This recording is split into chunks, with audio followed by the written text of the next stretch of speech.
Okay, അപ്പൊ നമ്മൾ ടാലിയുടെ ഭാഗത്തേക്ക് മെല്ലെ എൻ്റർ ചെയ്യാണ്.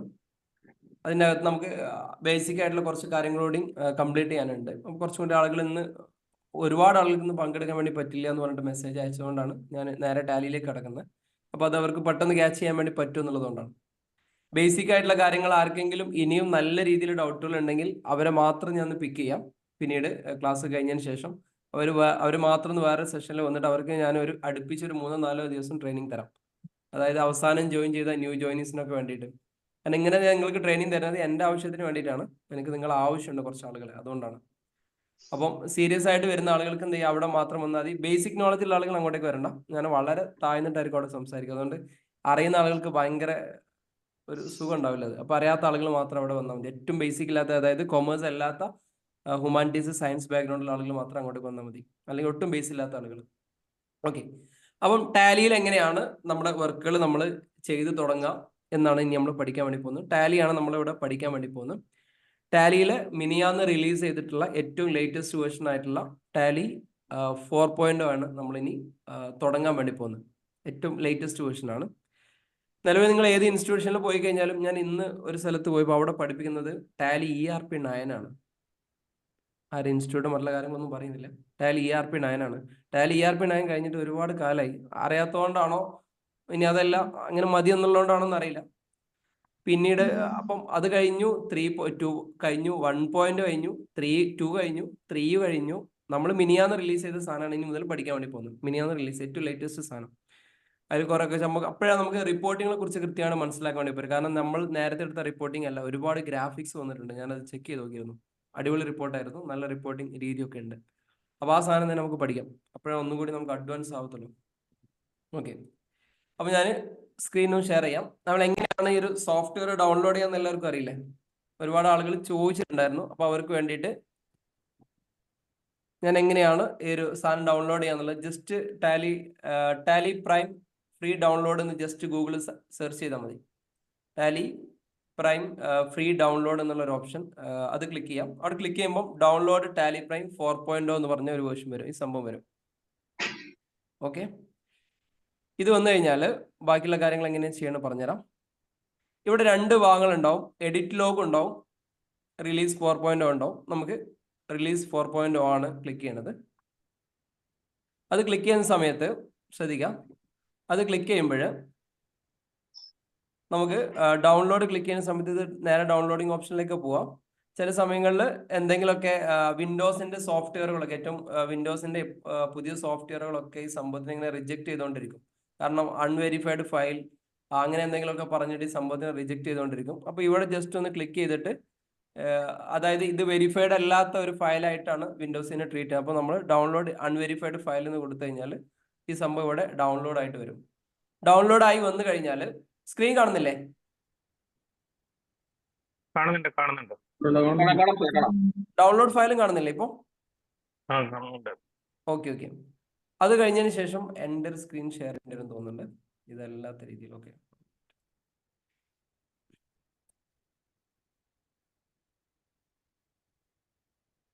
മൊത്തത്തിൽ ഷെയർ ചെയ്യാം. ഞാൻ ടാബ് മാത്രമായിരുന്നു ചെയ്തിരുന്നത്. ഇവിടെ കാണാം സെറ്റപ്പ് ഫയൽ എന്ന് പറഞ്ഞിട്ടുള്ള ഒരു ഫയൽ. ഇവിടെ നമ്മൾ ഓപ്പൺ ചെയ്ത് കഴിഞ്ഞാൽ ടാലിയുടെ ഈ ഒരു ഫയൽ ഇവിടെ ഡൗൺലോഡ് ചെയ്തായിട്ട് കാണാൻ വേണ്ടി പറ്റും. ഇതിൽ നമ്മളൊന്ന് ഡബിൾ ക്ലിക്ക് ചെയ്യാം. എല്ലാ ആളുകളും കമ്പ്യൂട്ടറിലെ ആളുകളൊക്കെ ജസ്റ്റ് ചെയ്ത് നോക്കാം. ക്ലാസ് കഴിഞ്ഞതിന് ശേഷം റെക്കോർഡിങ്സ് തരാം, ഇതേപോലെ ഫോളോ ചെയ്താൽ മതി. അപ്പോൾ ആദ്യം തന്നെ ചോദിക്കാം, do you want to allow this app to make changes? ഇത് നേരെ യെസ് കൊടുക്കാം. ഓക്കെ, മൈക്ക് മ്യൂട്ട് ചെയ്യണേ, ഞാൻ ഇവിടുന്ന് മ്യൂട്ട് ചെയ്യാം. ഓക്കെ,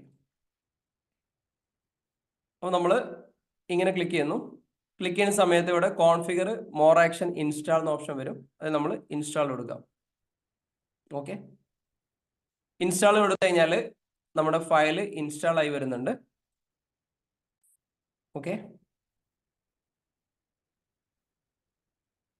ഇൻസ്റ്റാൾ ആയി വന്നു കഴിഞ്ഞാൽ നമ്മൾക്ക് ഇതേപോലെ ഒരു ചോദ്യമാണ് അടുത്ത് വരുന്നത്. ഓക്കെ, സ്റ്റാർട്ട് ടാലി പ്രൈം എന്നുള്ളത് കാണാമല്ലോ അല്ലേ? ചാറ്റ് ബോക്സിൽ ഇങ്ങനെ ടൈപ്പ് ചെയ്താൽ മതി. സ്റ്റാർട്ട് ടാലി പ്രൈം എന്നുണ്ടാവും. നമ്മൾ സ്റ്റാർട്ട് ടാലി പ്രൈം എന്ന് കൊടുക്കാം. ഇത് കൊടുത്തു കഴിഞ്ഞാൽ ടാലി ഇൻസ്റ്റാൾ ആയിട്ട് വരും. ഓക്കെ, കാണാത്ത കുഴപ്പമുണ്ടോ? മൊത്തത്തിൽ കട്ടായി പോകുന്ന പോലെ. Hello hello.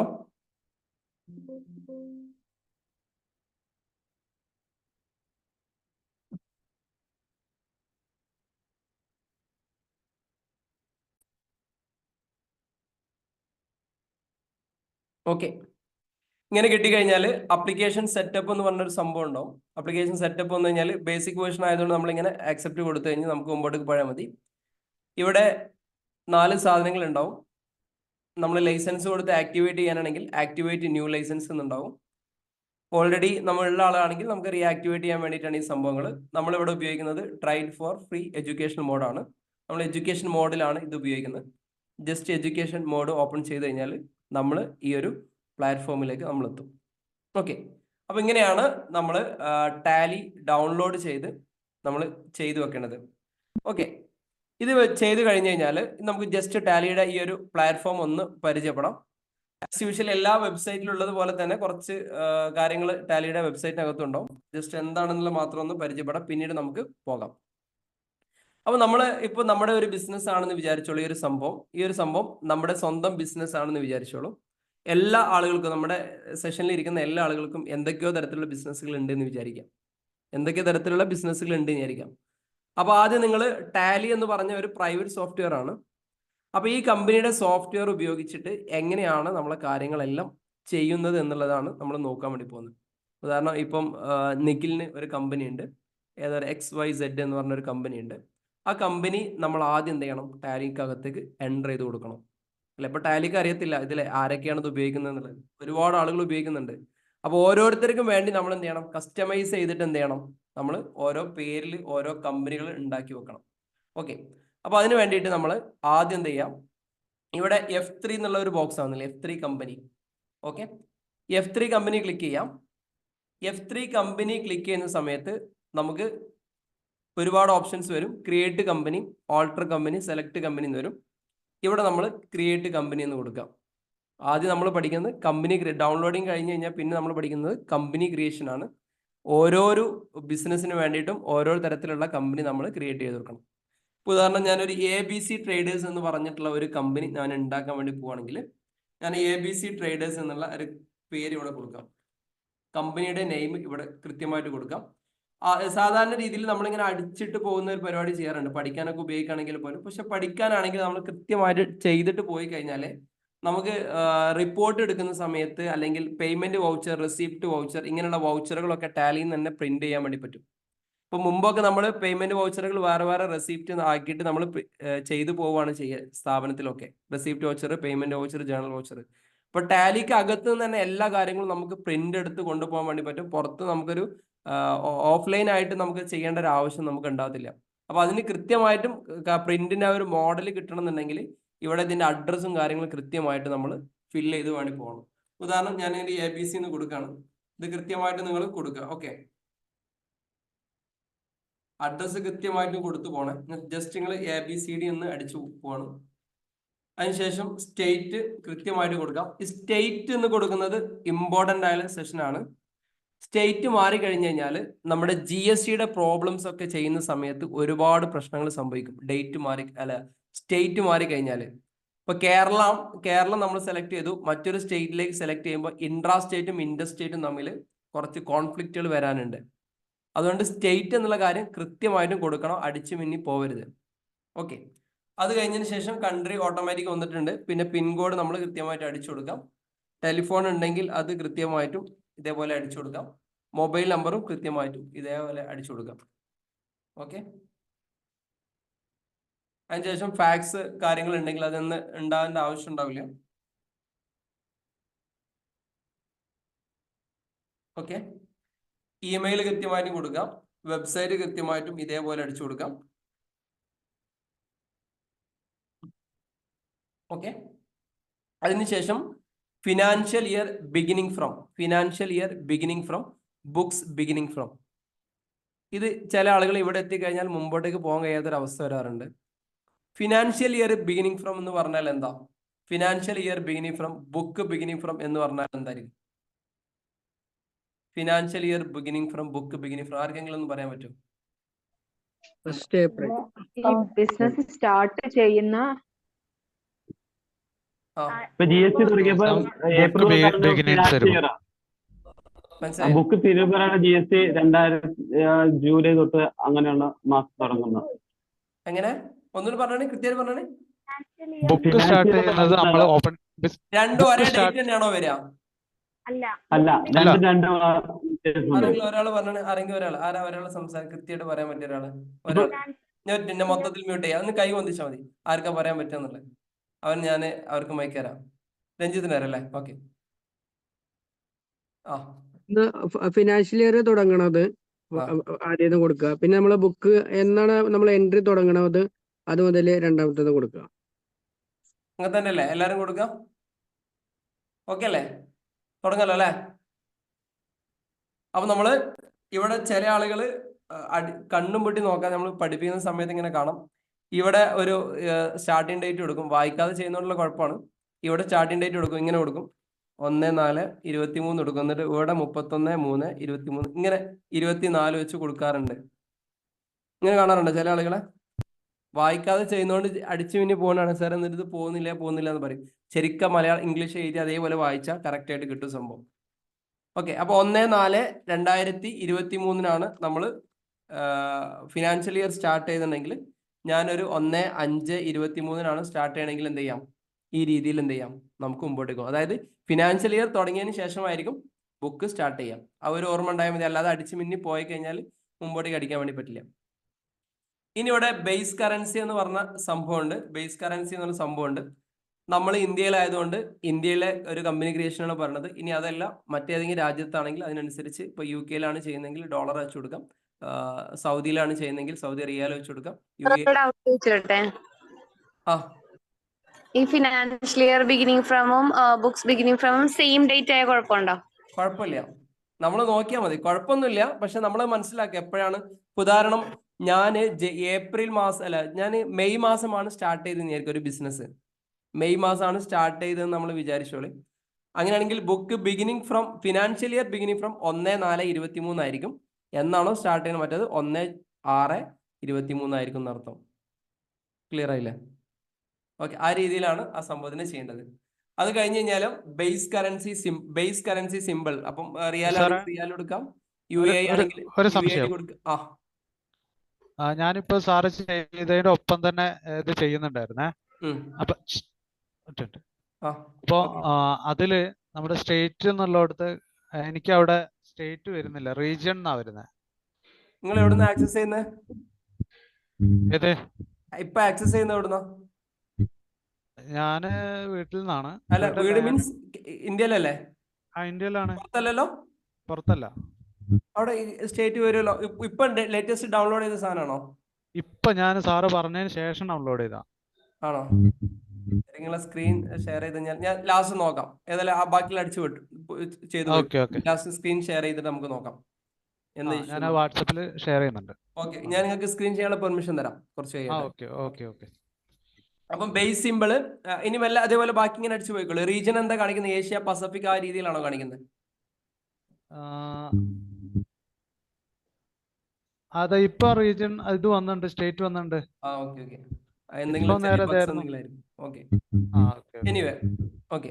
എല്ലാവരും മ്യൂട്ട് ചെയ്യണേ. അപ്പൊ ഇങ്ങനെ ഈ ബേസ് സിമ്പിള് സാധാരണ രീതിയിൽ നമ്മൾ ഇന്ത്യയിൽ നിന്നാണ് നമ്മൾ ഈ സംഭവം ഓപ്പറേറ്റ് ചെയ്യുന്നതെങ്കിൽ റുപ്പീസ് ഓൾറെഡി വന്നിട്ടുണ്ടാവും. ഫോർമൽ നെയിം INR ആയിരിക്കും. ദുബായ് ആണെങ്കിൽ UAD എന്ന് വരും. ഫോർമൽ നെയിം ഈ സംഭവങ്ങൾ വരും. ഇത് നേരെ ജസ്റ്റ് എൻ്റർ അടിച്ചു കൊടുക്കാം. ഇതേപോലെയാണ് നമ്മൾ എന്ത് ചെയ്യേണ്ടത്? കമ്പനിയുടെ നെയിമും അതിന്റെ ബേസിക് ആയിട്ടുള്ള കാര്യങ്ങളും ഇതേപോലെ എന്ത് ചെയ്യണം? നമ്മൾ ആദ്യം തന്നെ ക്രിയേറ്റ് ചെയ്ത് കൊടുക്കണം. ക്രിയേറ്റ് ചെയ്ത് കൊടുത്ത് ആക്സെപ്റ്റ് കൊടുത്തു കഴിഞ്ഞാൽ, ശ്രദ്ധിക്കണേ, ആക്സെപ്റ്റ് ചെയ്ത് കൊടുത്തു കഴിഞ്ഞാൽ നമുക്ക് കമ്പനി ക്രിയേറ്റഡ് സക്സസ്ഫുള്ളി എന്നുള്ളൊരു മെസ്സേജ് വരും. Company created successfully. ഇതിങ്ങനെ തന്നെ പഠിപ്പിച്ചിരുന്നത് എന്താ അറിയോ? ചില സമയത്ത് ഞാൻ കൺസൾട്ടിങ് മേഖലയിലേക്ക് പോകുകയാണെങ്കിൽ ചില സമയത്ത് ടാലിയുടെ ബൾക്ക് സംഭവം നമ്മൾ എടുക്കും. അങ്ങനെയാണെങ്കിൽ ഒരുപക്ഷെ ഇൻസ്റ്റലേഷൻ മുതൽ നിങ്ങൾ ചെയ്ത് കൊടുക്കേണ്ടതായിട്ട് വരും. അതുകൊണ്ട് സ്കിപ്പ് ചെയ്ത് പോകാതെ വെച്ചിട്ട് സ്ലോയിൽ പോകുന്നത്. ഇതൊക്കെ എല്ലാവർക്കും അറിയില്ല എന്ന് വിചാരിച്ചങ്ങ് പോകും. പിന്നീട് ഇത് ചോദിച്ചു കഴിഞ്ഞാൽ എൻ്റെ മൈൻഡിലകത്ത് ഉണ്ടാകത്തില്ല, എനിക്ക് പറഞ്ഞു തരാനും സമയം ഉണ്ടാവില്ല.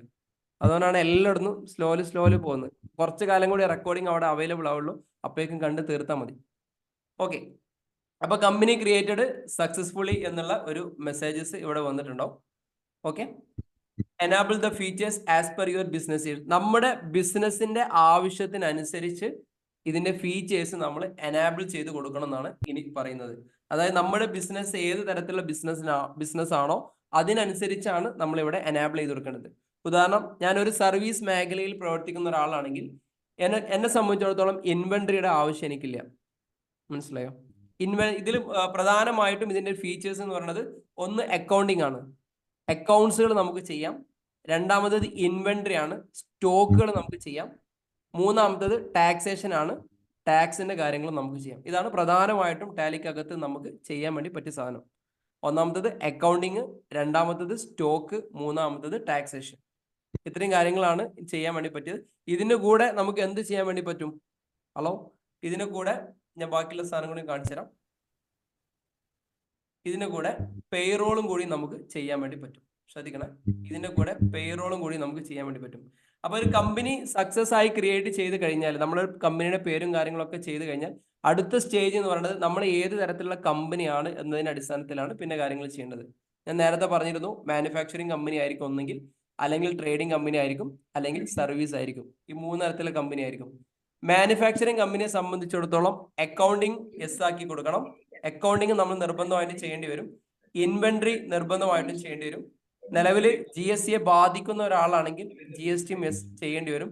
ആ സ്ഥാപനത്തിൽ ഒരുപാട് ആളുകൾ ജോലി ചെയ്യുന്നുണ്ട്, അവരുടെയൊക്കെ സാലറി എല്ലാം കാൽക്കുലേറ്റ് ചെയ്യേണ്ട ഒരു സാഹചര്യം ഉണ്ടെങ്കിൽ അവരെന്ത് ചെയ്യേണ്ടി വരും? പേറോളും കൂടി എസ് ആക്കി കൊടുക്കേണ്ടി വരും. അപ്പം 4 കാര്യങ്ങളുള്ളത്.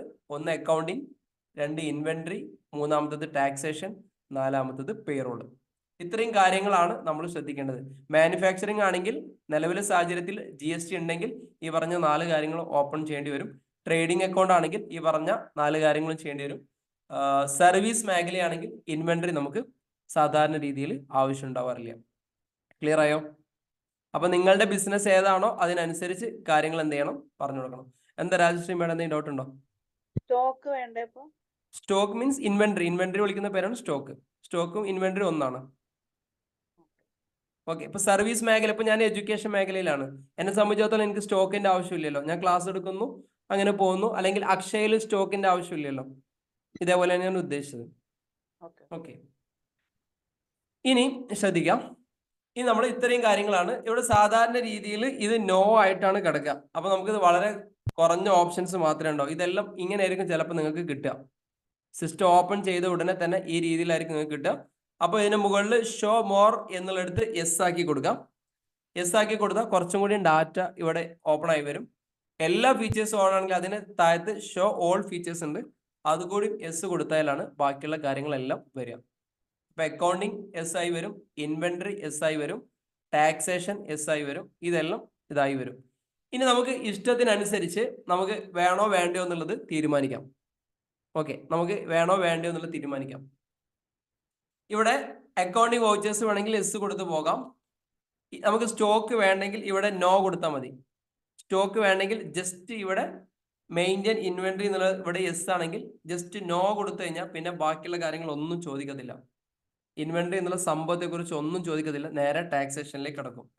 ഇനി അതെല്ലാം നമുക്ക് ഇൻവെന്ററിയുടെ മറ്റു കാര്യങ്ങൾ നമുക്ക് ആവശ്യമായിട്ട് വരുന്നുണ്ടെങ്കിൽ എസ് കൊടുത്തു കഴിഞ്ഞാൽ ബാക്കി അതുമായി ബന്ധപ്പെട്ട ബാച്ചസുകൾ, job order processing, job tracking, നമ്മുടെ എക്സ്പയറി ഡേറ്റ് തുടങ്ങിയിട്ടുള്ള മാനുഫാക്ചറിങ് ഡേറ്റ്, എക്സ്പയറി ഡേറ്റ്, ബാച്ചസുകൾ, ഇതെല്ലാം നമുക്ക് ഇതിനകത്ത് സെറ്റ് ചെയ്യാൻ വേണ്ടി പറ്റും. മാനുഫാക്ചറിങ് ഡേറ്റ്, അതായത് നമ്മൾ പ്രൊഡക്റ്റ് എന്തുണ്ടാക്കി അത് എത്ര ദിവസം കൊണ്ട് എക്സ്പയർ ആവും, ഇതെല്ലാം നമുക്ക് സെറ്റ് ചെയ്യാൻ ടാലിക്കകത്ത് പറ്റും. സാധാരണ രീതിയിൽ അക്കൗണ്ട്സിലുള്ള ആളുകളൊന്നും ഇതൊന്നും ചെയ്യാറില്ല. പക്ഷെ സൂപ്പർ മാർക്കറ്റ് നല്ല നല്ല സ്ഥാപനങ്ങൾക്ക് പോകുന്ന ആളുകൾ എന്ത് പ്രൊഡക്റ്റ് വരുമ്പോഴും അതിന്റെ എക്സ്പയറി ഡേറ്റ് അടക്കം അടിച്ചിട്ട് ഇവിടെ ക്ലിക്ക് ചെയ്തിട്ട് വേണം പോവാൻ. ഇല്ലെങ്കിൽ നിങ്ങൾക്ക് അത് പിന്നീട് അത് നോക്കാൻ വേണ്ടി പറ്റില്ല. അപ്പൊ എന്ത് പ്രൊഡക്റ്റ് കയറ്റുമ്പോഴും ഫുഡ് പ്രോഡക്റ്റ് പ്രത്യേകിച്ച് എക്സ്പയറി ഡേറ്റോ ബാച്ചോ ഇല്ലാതെ ഒരിക്കലും കയറ്റരുത്. അത് എന്താണ് ചെയ്യുന്ന സമയത്ത് നമുക്ക് കൃത്യമായിട്ട് പറയാം. അപ്പോൾ അതേപോലെ മൾട്ടിപ്പിൾ പ്രൈസ് ലെവൽ പോലെയുള്ള സംഭവങ്ങൾ ആവശ്യമുണ്ടെങ്കിൽ അതെല്ലാം നമുക്ക് എസ് ചെയ്യാം. മൾട്ടിപ്പിൾ പ്രൈസ് ലെവൽ എന്നൊക്കെ പറഞ്ഞാൽ എല്ലാവർക്കും അറിയാൻ വിചാരിക്കുന്നു. ഒരു പ്രൊഡക്റ്റിന് തന്നെ മൾട്ടിപ്പിൾ വ്യത്യസ്തമായ വിലകൾ ഉണ്ടാവും. ചില പ്രൊഡക്റ്റുകൾ കണ്ടിട്ടില്ലേ? ഉദാഹരണം, ഞാനൊരു ഒരു ഹോൾസെയിൽ ബിസിനസ് നടത്തുകയാണ്. എൻ്റെ അടുത്ത് രണ്ട് ടൈപ്പ് ആളുകൾ വരും. ഒന്ന് കസ്റ്റമർ വരും, മറ്റേതാര വരിക? ഹോൾസെയിൽ കച്ചവടക്കാർ വരും. ഇവർ വരുന്ന സമയത്ത് ഞാൻ ഈ ഒരു പ്രൊഡക്റ്റ് ആണ് ഞാൻ സെയിൽ ചെയ്യുന്നതെങ്കിൽ എനിക്ക് എല്ലാവർക്കും ഒരേ വിലക്ക് വിൽക്കാൻ പറ്റുമോ? ഇല്ല. ഹോൾസെയിലർക്ക് വേറെ വിലയായിരിക്കും, കസ്റ്റമർക്ക് വേറെ വിലയായിരിക്കും. ഇത് നമുക്ക് ഇനീഷ്യൽ ലെവലിൽ തന്നെ സെറ്റ് ചെയ്ത് കൊടുക്കാം. അപ്പൊ കസ്റ്റമർ വരുന്ന സമയത്ത് തല ചൊറിയാൻ നിൽക്കണ്ട. മനസ്സിലായോ? ചില ആളുകൾ കസ്റ്റമർ വരുന്ന സമയത്ത് ഇയാൾക്ക് വില മറ്റു വില അങ്ങോട്ടും ഇങ്ങോട്ടും മാറി മാറി കിടക്കും. ഇതൊക്കെ ഓൾറെഡി പ്രീ സെറ്റ് ചെയ്ത് വെക്കാൻ വേണ്ടി പറ്റും. അതേപോലെ ബൈ വൺ ഗെറ്റ് വൺ അങ്ങനെ ഒരു സംഭവം കേട്ടില്ല. Buy one get one. ഒരു പ്രൊഡക്റ്റ് എടുത്താൽ അതിന് കൂടെ മറ്റു ഒരു പ്രൊഡക്റ്റ് വെക്കും. ഈ സാധനങ്ങളെല്ലാം നമുക്ക് ടാലിക്കകത്ത് ചെയ്യാൻ വേണ്ടി പറ്റും. ബൈ വൺ ഗെറ്റ് വണ്, ഈ പറഞ്ഞ സാധനം ഇതെല്ലാം നമ്മൾ പഠിക്കും. ഈ പറഞ്ഞ കാര്യങ്ങളൊക്കെ നമുക്ക് ചെയ്യണം എന്നുണ്ടെങ്കിൽ നമ്മൾ പ്രധാനമായിട്ടും കളിക്കേണ്ട കളി ഇൻവെന്ററി എന്ന് പറഞ്ഞ ഈ ഒരു സംഭവത്തിലാണ്. ഇൻവെന്ററി എന്ന് പറഞ്ഞ സംഭവത്തിലാണ്. അപ്പൊ നമുക്ക് നിലവിൽ ഇൻവെന്ററി ആവശ്യമുണ്ടെങ്കിൽ ഇത് യെസ് ആക്കി കൊടുക്കാം. ഇൻവെന്ററി ആവശ്യമില്ലെങ്കിൽ നിലവിൽ എന്ത് ചെയ്യാം? നോ ആക്കി കൊടുക്കാം. ക്ലിയർ ആയോ? ഇങ്ങനെയാണ് നമ്മളിത് ചെയ്യേണ്ടത്. അത് കഴിഞ്ഞതിന് ശേഷം നമ്മൾ നേരെ ഇത് ഞാൻ താൽക്കാലികം നോ ആക്കി കൊടുക്കുകയാണ്. ബാക്കിയുള്ള കാര്യങ്ങൾ, ഇത് ഒരുപാട് കാര്യങ്ങൾ ഡിസ്കസ് ചെയ്യേണ്ടത് നമ്മൾ 1 by 1 ആയിട്ട് ഓരോ ദിവസം ഡിസ്കസ് ചെയ്യുന്ന ടോപ്പിക്കാണ്. ഇപ്പം ഞാനിവിടെ നോ ആക്കി കൊടുത്തു പോവാണ്. ഇനി ടാക്സേഷൻ, GST പരമായിട്ടുള്ള കാര്യങ്ങൾ നമ്മുടെ സ്ഥാപനത്തിൽ ഉണ്ടെങ്കിൽ ഇവിടെ നമ്മൾ enable goods and services tax എന്ന് പറഞ്ഞ സംഭവം നമ്മൾ യെസ് ആക്കി കൊടുക്കണം. Enable goods and services tax എന്ന് പറഞ്ഞ സംഭവം യെസ് ആക്കി കൊടുക്കാം.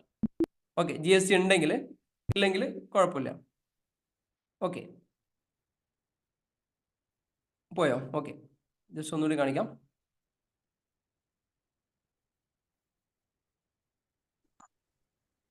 നമ്മൾ ചെയ്യുന്നതിൻ്റെ ഇടയിൽ ഈ സംഭവങ്ങളൊക്കെ പോയി എന്ന് വിചാരിക്കും. അപ്പൊ നമ്മൾ പേടിക്കേണ്ട ആവശ്യമൊന്നുമില്ല. നമ്മൾ ഇതേപോലെ എൻ്റർ ചെയ്തിട്ട് നമ്മൾ എന്ത് ചെയ്താൽ മതി? നമ്മുടെ കമ്പനിയെ കുറിച്ച് വീണ്ടും ഇത് ഇങ്ങനെ അടിച്ചു കൊടുത്തു കഴിഞ്ഞാൽ ഈ സംഭവങ്ങളെല്ലാം എനാബിൾ ആയിട്ട് വരും. വീണ്ടും നമ്മൾ നേരത്തെ ചെയ്ത അതേ പ്ലാറ്റ്ഫോമിലേക്ക് തന്നെ വരും. പ്ലീസ്.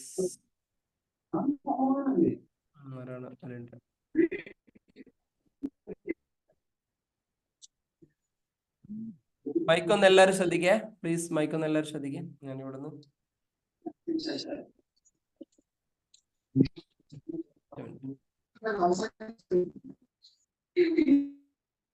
ഓക്കെ. മൈക്ക് എല്ലാവരും ശ്രദ്ധിക്കണേ. മൈക്ക് ശ്രദ്ധിച്ചില്ലെങ്കിൽ നോക്കി എത്ര ആളുകളെ വീഡിയോയിൽ കാണുന്നു. ഒറ്റ സമയത്ത് നിങ്ങൾ 90 ആളുകൾ കാണുന്നുണ്ട്. നിങ്ങളെ നാട്ടിലെ വർത്താനം, വീട്ടിലെ വർത്താനൊക്കെ ആൾക്കാർ കാണും കേട്ടോ. എപ്പോഴും ശ്രദ്ധിക്കാം. ഓക്കെ, നമ്മള് ഈ രീതിയിൽ നമ്മൾ കമ്പനി ക്രിയേറ്റ് ചെയ്ത് വെക്കുന്നു. കമ്പനി ക്രിയേറ്റ് ചെയ്ത് വെച്ച് കഴിഞ്ഞാൽ പിന്നീട് നമ്മൾ അടുത്ത ഒരു പ്രോസസ്സിലേക്ക് കിടക്കുകയാണ്. അങ്ങനെ എല്ലാം ടാക്സേഷൻ വേണമെങ്കിൽ ടാക്സേഷൻ എസ് കൊടുക്കാം. എല്ലാ കാര്യങ്ങളും എസ് കൊടുത്ത് നമ്മൾ എന്ത് ചെയ്യുന്നു? നമ്മൾ മുമ്പോട്ടേക്ക് പോകുന്നു. ക്ലിയർ ആയില്ലേ? അപ്പം ഇവിടെയാണ് നമ്മൾ എത്തിയിരുന്നത്. അപ്പോൾ ടാക്സേഷൻ ആവശ്യമുണ്ടെങ്കിൽ ടാക്സേഷൻ കൊടുക്കാം. പേറോൾ ആവശ്യമുണ്ടെങ്കിൽ പേറോൾ പ്രധാനമായിട്ടും ESI, PF, HRA, provident fund, ഈ പറഞ്ഞ employees contribution, employer contribution, gratuity, ഇങ്ങനെയുള്ള കാര്യങ്ങളൊക്കെ നമുക്ക് എൻ്റർ ചെയ്യണമെങ്കിലാണ് ഈ ഒരു പേറോൾ എന്ന് പറഞ്ഞ ഭാഗം നമ്മൾ ചെയ്യേണ്ടത്. GST നമുക്ക് ആവശ്യമില്ലെങ്കിൽ നോ ആക്കി കൊടുക്കാം. TDS ആവശ്യമില്ലെങ്കിൽ നമുക്ക് നോ ആക്കി കൊടുക്കാം. TCS ആവശ്യമില്ലെങ്കിൽ നോ ആക്കി കൊടുക്കാം. എനാബിൾ വാറ്റ് എന്ന് പറഞ്ഞാൽ പ്രധാനമായിട്ടും GCC രാജ്യങ്ങളിൽ വരുന്ന നമ്മുടെ ചില കുറച്ച് പ്രൊഡക്റ്റുകളുണ്ട്. പിന്നെ എക്സൈസിന്റെ സാധനങ്ങൾ ആവശ്യമുണ്ടെങ്കിൽ, സർവീസിന്റെ ആവശ്യമുണ്ടെങ്കിൽ അതേപോലെ എസ് ആക്കി കൊടുക്കാം. അത് കഴിഞ്ഞ ശേഷം ഈ പേറോള്, ഈ കാര്യങ്ങൾ എല്ലാം ആവശ്യത്തിനനുസരിച്ച് യെസ്സോ നോയോ കൊടുത്ത് നമുക്ക് മുമ്പോട്ടേക്ക് പോകാം. ഇത്രയും കാര്യങ്ങളാണ് നമുക്ക് എന്ത് ചെയ്യേണ്ടത്? ബേസിക് ലെവൽ ടാലിയുടെ ഒരു സംഭവം സെറ്റ് ചെയ്യേണ്ട കാര്യം എന്ന് പറയാം. അപ്പൊ എന്തൊക്കെയാണ്? ആദ്യം നമ്മൾ ടാലി ഡൗൺലോഡ് ചെയ്യുന്നു. ഡൗൺലോഡ് ചെയ്തിട്ട് പിന്നെ എന്തൊക്കെയാ ചെയ്തേ? ഒന്ന് ചാറ്റ് ബോക്സിലിട്ടെ. എന്തൊക്കെയാ ചെയ്തേ? ഓർക്കുണ്ടോ? എന്തൊക്കെയാ ചെയ്തേ? പിന്നെ ചാറ്റ് ബോക്സിൽ എല്ലാവരും ടൈപ്പ് ചെയ്യും. എന്തൊക്കെയാ ചെയ്തേ?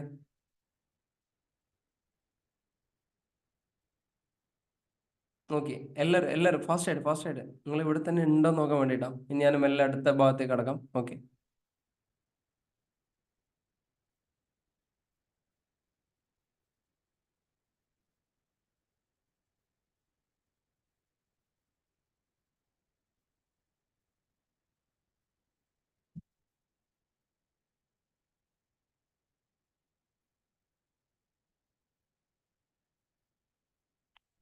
ഓക്കെ, ശരി, സെറ്റ്. എല്ലാവരും ഇവിടെ തന്നെ ഉണ്ടല്ലേ?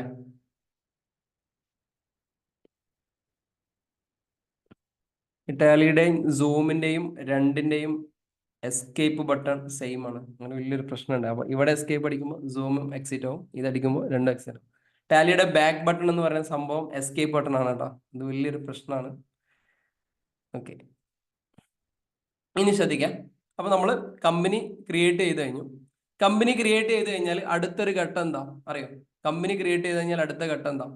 ഇപ്പൊ ഉദാഹരണം, എല്ലാവർക്കും ഓരോ കമ്പനി ഉണ്ടെന്നായിരിക്കും. നിങ്ങളുടെ കമ്പനിയുടെ പേരിൽ നമ്മുടെ ടാലിയിൽ ഒരു സംഭവം ഉണ്ടാക്കി വെച്ചു. നമ്മളെ കമ്പനി ഇങ്ങനെ പറഞ്ഞൊരു കമ്പനിയാണ്. നമ്മൾ ഈ കമ്പനിയിൽ എന്ത് ചെയ്യുന്നുണ്ട്?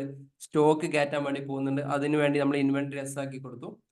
നമുക്ക് ഒരുപാട് അക്കൗണ്ട്സുകൾ ഉണ്ട്. അക്കൗണ്ട്സുകളൊക്കെ ചെയ്യാൻ വേണ്ടി നമ്മൾ അക്കൗണ്ട്സുകൾ എസ് ആക്കി കൊടുത്തു. നമുക്ക് ഒരുപാട് സ്റ്റാഫുകൾ ഉണ്ട്. ആ സ്റ്റാഫുകളുടെ ഒക്കെ കണക്കും കാര്യങ്ങളൊക്കെ ചെയ്യാൻ വേണ്ടിയിട്ട് നമ്മൾ ഇൻവെന്ററി ഓണാക്കി പേറോൾ ഓണാക്കി കഴിഞ്ഞു. TDSന്റെ കുറച്ച് പിടിക്കുന്ന കാര്യങ്ങളുണ്ട്. അപ്പോൾ ടാനും കാര്യങ്ങളൊക്കെ ചെയ്ത് സെറ്റ് ചെയ്യാൻ വേണ്ടിയിട്ട് TDSും TCS എല്ലാം ഓണാക്കി കഴിഞ്ഞ് നമ്മളിങ്ങനെ ഇരിക്കുകയാണ്. ഇനി നമ്മൾ ബിസിനസ് എല്ലാം സ്റ്റാർട്ട് ചെയ്യാണ്. സ്റ്റാർട്ട് ചെയ്യുന്ന സമയത്ത് നമ്മളൊരു എല്ലാവരും നടത്തുന്ന ഒരു സൂപ്പർ മാർക്കറ്റ് ആണെന്ന് വിചാരിച്ചോളൂ. നിങ്ങളെല്ലാവരും സൂപ്പർ മാർക്കറ്റ്. അപ്പൊ സൂപ്പർ മാർക്കറ്റിന് വേണ്ട എന്തൊക്കെ കാര്യങ്ങളായിരിക്കും ഓപ്പൺ ആക്കേണ്ടത്? സൂപ്പർ മാർക്കറ്റിന് എന്തൊക്കെ കാര്യങ്ങളാണ് ഓപ്പൺ ആക്കേണ്ടത്? നിങ്ങൾ സാധാരണ രീതിയിൽ നിങ്ങൾ ചിന്തിച്ച് പറഞ്ഞോളൂ. ഒരു സൂപ്പർ മാർക്കറ്റിൽ എന്തൊക്കെ കാര്യങ്ങളാണ് ഉണ്ടാവുക? ഒരു 20 സ്റ്റാഫ് ഉണ്ട്. എനിക്ക് 20 സ്റ്റാഫ് ഉണ്ട്. ഒരു 2 ലക്ഷം രൂപ മാസം വാടക കൊടുക്കുന്ന ബിൽഡിംഗ് ഉണ്ട്. ശ്രദ്ധിക്കണം, ഞാൻ എൻ്റെ റിക്വയർമെന്റ് പറയാം. ആരെങ്കിലും ഒരാൾ പറഞ്ഞു എന്നിട്ട് കൈ പൊന്തിച്ചാൽ മതി. ഞാനൊരു സൂപ്പർ മാർക്കറ്റിന് അടുത്താണ്. 20 സ്റ്റാഫ് ഉണ്ട് എനിക്ക്. അത്യാവശ്യം പേയ്മെന്റും റെസിപ്റ്റും നല്ലോണം നടക്കാൻ ചാൻസ് ഉണ്ട്. 1 ലക്ഷം രൂപയുടെ സാധനം പർച്ചേസ് ചെയ്ത് വെച്ചിട്ടുണ്ട് സ്റ്റോക്ക് കയറ്റാൻ വേണ്ടിയിട്ട്. 2 ലക്ഷം രൂപ മാസത്തിൽ വാടക കൊടുക്കുന്നുണ്ട്. ഇതിൽ എന്തൊക്കെ കാര്യങ്ങൾ ഞാൻ ഇതിൽ എനാബിൾ ആക്കി വെക്കണം? നിങ്ങളെ മുമ്പിൽ ഇങ്ങനത്തെ ഒരു സംഭവം വരികയാണ്. നിങ്ങളോട് ടാലി സെറ്റ് ചെയ്ത് ഓപ്പൺ ആക്കാൻ പറഞ്ഞാൽ നിങ്ങൾ എന്തൊക്കെ ചെയ്യാം? ആരെങ്കിലും ഒരാളൊന്ന് കൈ പൊന്തിച്ചേ. തെറ്റിക്കോട്ടെ കേട്ടോ. എന്തൊക്കെ ചെയ്യണം എന്ന് അറിയാൻ വേണ്ടിട്ടോ. ആരാ പൊന്തിക്കണേ? ഒന്ന് കൈ പൊന്തിക്കാൻ മനുഷ്യന്മാർ ആരും ഇല്ലേ? ഇങ്ങനെ നോക്കിക്കല്ലേ. ലെഡ്ജർ ക്രിയേറ്റ് ചെയ്യണം. ലെഡ്ജർ ക്രിയേറ്റ് ചെയ്യാം. അതിന് മുമ്പായിട്ട് എങ്ങനെ ബാക്ക്ഗ്രൗണ്ട് എന്തൊക്കെ സെറ്റ് ചെയ്യും? ഏതൊക്കെ എസ് ആക്കി കൊടുത്തിട്ടാണ് നമ്മൾ മുമ്പോട്ട് പോവാം? ഇൻവെന്ററി, ഓക്കെ, സ്റ്റോക്ക്, പേറോള്, ഒരാള് എല്ലാരും പറഞ്ഞാൽ നമുക്ക് കിട്ടില്ല. ഒരാൾ കൈ പൊന്തിച്ചോളി, അവർക്ക് പെർമിഷൻ തരാം. ഓക്കെ, മഞ്ജുഷക്ക് തരാം. ഓക്കെ, സംസാരിച്ചോളൂ, പറഞ്ഞോളൂ. ബാക്കി എല്ലാരും മൈക്ക് മ്യൂട്ട് ചെയ്താൽ മതി. ഇൻവെന്ററി എസ് ആക്കണം. ഇൻവെന്ററി എസ് ആക്കണം. പേറോൾ എസ് ആക്കണം. എസ് ആക്കണം. പിന്നെ GST ഉള്ളതാണെങ്കിൽ GST-യുടെ എസ് ആക്കണം. എസ് ആക്കണം. പിന്നെ 2 ലക്ഷം രൂപ വാടക ഉണ്ട്. എന്ത് ചെയ്യണം? 2 ലക്ഷം രൂപ മന്ത്ലി വാടക ഉണ്ട്. എന്ത് ചെയ്യണം? അറിയില്ല. TDS എനാബിൾ ആക്കി കൊടുക്കണം. പിന്നെ TDS ആക്കണം. ഇത്രയും കാര്യങ്ങള് സ്റ്റാഫിന് വേണ്ടിയിട്ട് നമ്മൾ എന്ത് ചെയ്യണം? പേറോൾ ഓൺ ആക്കണം. പേറോൾ എസ് ആക്കണം. യെസ്, ഇങ്ങനെ ഇരുന്നു. നമ്മൾ എല്ലാം വന്നു കഴിഞ്ഞു. ബിസിനസിന്റെ ഓണർ വന്ന് നിങ്ങളോട് പറയാണ് 10 ലക്ഷം രൂപ ബാങ്കിലേക്ക് ഡെപ്പോസിറ്റ് ചെയ്യാൻ വേണ്ടി 10 ലക്ഷം രൂപ നിങ്ങളുടെ കയ്യിൽ തന്നു എന്ന് വിചാരിക്കും. വെറുതെ 10 lakh rupees. തുടങ്ങുകയാണ് ബിസിനസ്. 10 lakh rupees നിങ്ങളുടെ കയ്യിൽ തന്നു. ക്യാപിറ്റലാണ്, ഇതെന്റെ ക്യാപിറ്റലാണ്. 10 lakh rupees. ഓൾറെഡി 50 ലക്ഷം രൂപ, ശ്രദ്ധിക്കണേ, 50 ലക്ഷം രൂപ ഞാൻ ഇവിടെ ഇൻവെസ്റ്റ് ചെയ്തിട്ടുണ്ട്. നിങ്ങൾ ആദ്യമായിട്ട് ഇന്ന് വരികയാണ്, ഇന്ന് ചാർജ് എടുക്കുകയാണ്. അങ്ങനെ എന്നോട് വിചാരിച്ചോളി. മുതലാളി ഒരു കടലാസിലൊക്കെ എഴുതി തന്നു. കടലാസിൽ ഇങ്ങനെയാണ് എഴുതി തന്നത്. ഓക്കെ, കടലാസിൽ എഴുതി തന്നാല് പറയാം. ഇത് എന്ത് ചെയ്യാന്നുള്ളത് നിങ്ങൾക്ക് ബേസിക് ഉണ്ടോ നോക്കാൻ വേണ്ടിയിട്ടാണ്. ഇല്ലെങ്കിൽ ഇതും പറയേണ്ടി വരും ചേട്ടോ. ഓക്കെ, ഇങ്ങനെ പറയാണ് ബോസ് വന്നിട്ട്. ഓക്കെ, മൊത്തത്തില് ഞാൻ ബിസിനസ് സ്റ്റാർട്ട് ചെയ്യാണ്. 1 കോടി രൂപയാണ്, 1 CR ആണ് എൻ്റെ ഒരു സംഭവം. മൈക്ക് മ്യൂട്ട് ചെയ്യട്ടോ എല്ലാവരും. 1 CR ആണ് എൻ്റെ മൊത്തം ഇൻവെസ്റ്റ്മെന്റ് എന്ന് പറയാണ്. 10 lakh rupees നിങ്ങളുടെ കയ്യിൽ അവർ തന്നു. 10 lakh rupees ബൈ ഹാൻഡ് നിങ്ങളുടെ കയ്യിൽ തന്നു കേട്ടോ. ഓക്കെ, ഇനിയുള്ളത് അവർ പറഞ്ഞു ഒരു 30 lakhs നമ്മൾ ഇന്റീരിയറിന് അവിടെ സ്പെൻഡ് ചെയ്തിട്ടുണ്ട്. 10 lakh ഫർണിച്ചറിന് കൊടുത്തിട്ടുണ്ട്. ഇങ്ങനെ ഒരു സംഭവം നിങ്ങൾക്ക് തരികയാണ്. ഇനി എത്രയുണ്ട്? 40, 50, ഇനി ഒരു 40 lakh സ്റ്റോക്ക് ഉണ്ട്. സ്റ്റോക്കിന്റെ അതായത് പർച്ചേസ് ഉണ്ട് എന്നർത്ഥം. ഇത്രയും സാധനങ്ങൾ 1 CR ആയോ? 30, 40, 50, 10 ലാക്ക് ഞാൻ ബാങ്കിൽ ഡെപ്പോസിറ്റ് ചെയ്തിട്ടുണ്ട്. ഇങ്ങനെ പറഞ്ഞു കഴിഞ്ഞാല് ഈ ഒരു സംഭവത്തിനെ എങ്ങനെയാണ് നിങ്ങൾ കാണുക? ഈ ഒരു സംവിധാനത്തിനെ എങ്ങനെ നിങ്ങൾ കാണും? ഇപ്പൊ തുടങ്ങാണ്, ഏറ്റവും ബേസിക് ആയിട്ട് തുടങ്ങാണ്. നിങ്ങളെ കച്ചവടത്തിലെ അക്കൗണ്ടന്റ് ആയിട്ട് അവിടെ പോയിട്ട് ഇരിക്കണം. പ്രാക്ടിക്കൽ മാത്രം ആലോചിച്ച് നോക്കുക. അക്കൗണ്ട്സിനെ കുറിച്ചൊക്കെ ചിലപ്പോൾ മറന്നോളൂ കുറച്ചു നേരം. നിങ്ങളുടെ ബോസ് നിങ്ങളോട് പറയാണ്, നിങ്ങൾ ഇന്ന് അക്കൗണ്ടന്റ് ആണ്, 1 CR അവിടെ വെച്ച് പറയാണ്, 1 CR ആണ് എന്റെ മൊത്തം, ഞാൻ ഇന്ന രീതിയിൽ ഇപ്പൊ നിങ്ങൾക്ക് തന്ന പോലത്തെ ഒരു കടലാസ് അയാൾ നിങ്ങളുടെ മുമ്പിൽ തരികയാണ്. അതിൻ്റെതായിട്ടുള്ള സപ്പോർട്ടിങ് ഡോക്യുമെന്റും അയാൾ തന്നു. 40 ലക്ഷം രൂപ 40 ലക്ഷം രൂപ ഫർണിച്ചർ വാങ്ങിയ ഡോക്യുമെന്റ് നിങ്ങൾക്ക് തന്നു. 10 ലക്ഷം രൂപ ബാങ്കിൽ ഡെപ്പോസിറ്റ് സാധനം തന്നു. 10 ലക്ഷം രൂപ നിങ്ങളെ കയ്യിലും തന്നു. ഈ പറഞ്ഞ പോലെ ബാക്കി 40 ലക്ഷം 30 ലക്ഷം രൂപ എന്നൊക്കെ സംഭവം നിന്ന് കഴിഞ്ഞാൽ എങ്ങനെയാണ് നിങ്ങൾ ഒരു സംഭവം തുടങ്ങാം, സ്റ്റാർട്ട് ചെയ്യാം? ലെഡ്ജർ ക്രിയേറ്റ് ചെയ്യും. ലെഡ്ജർ ക്രിയേറ്റ് ചെയ്യും. പിന്നെ അതില് ഓരോ ലെഡ്ജർ ക്രിയേറ്റ് ചെയ്ത് ജേണൽ ചെയ്യാം. ഫസ്റ്റ് പിന്നെ ക്യാഷ് അക്കൗണ്ട് ടു ക്യാപിറ്റൽ എന്നുള്ളതിൽ 1 CR കൊടുക്കുക.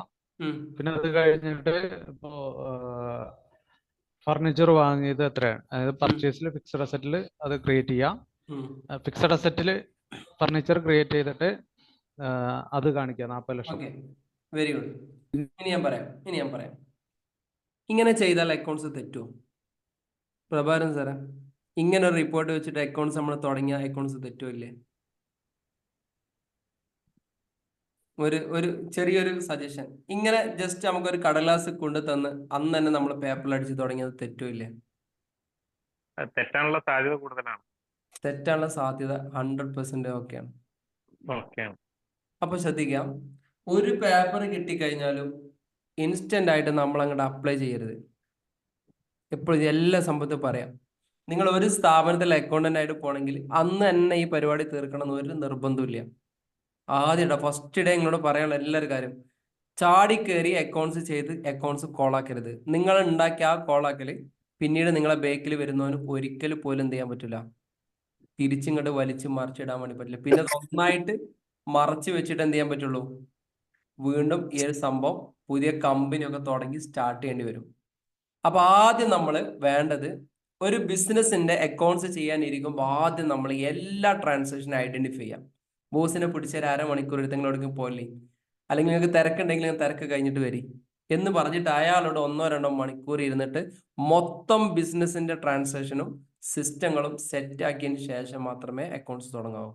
എപ്പോഴും കേട്ടോ, നിങ്ങൾ ഏത് സ്ഥാപനത്തിൽ പോകണി, ഒന്ന് സംഭവം ഇന്ന് ചെയ്യണം എന്ന് പറഞ്ഞാൽ ഇന്ന് തിരക്ക് പിടിക്കണമെങ്കിൽ 2 ദിവസം കഴിഞ്ഞ് ഫ്രീ ആയിട്ട് വന്നോളി, ബോസിനോട് പറയാം ഫ്രീ ആയിട്ട് ഞാൻ തുടങ്ങണുള്ളൂ. അല്ലാതെ നിങ്ങൾ ഈ സംഭവം തുടങ്ങിക്കഴിഞ്ഞാൽ ഏതൊരാളോട് ഉറച്ച് പറയണം കേട്ടോ, നിങ്ങൾ ജോലി പോകണി പോയിക്കോട്ടെ, ഇല്ലെങ്കിൽ ഇങ്ങനത്തെ ഒരുപാട് സുമാർ അടിച്ചു പോയ ഡാറ്റ ലിസ്റ്റ് പോലെ നമുക്ക് കിട്ടണോണ്ടുള്ള പറഞ്ഞാണ്. ഇരുന്ന് ആലോചിക്കാം.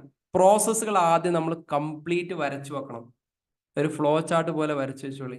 ഫ്ലോ ചാർട്ട് ഇല്ലെങ്കിൽ ഈ ഒരു സാധനം ഉപയോഗിച്ചാൽ മതി. ഫ്ലോ ചാർട്ടിന് മൈൻഡ് മാപ്പിംഗ് ടൂൾ എന്ന സംഭവം ഉണ്ട്, അറിയോ? മൈൻഡ് മാപ്പ് ടൂള് കണ്ടിട്ടുണ്ടോ? മൈൻഡ് മാപ്പ് ടൂള് കണ്ടില്ല? ഞാൻ കാണിച്ചു തരാം, സ്ക്രീനിൽ കാണിച്ചു തരാം.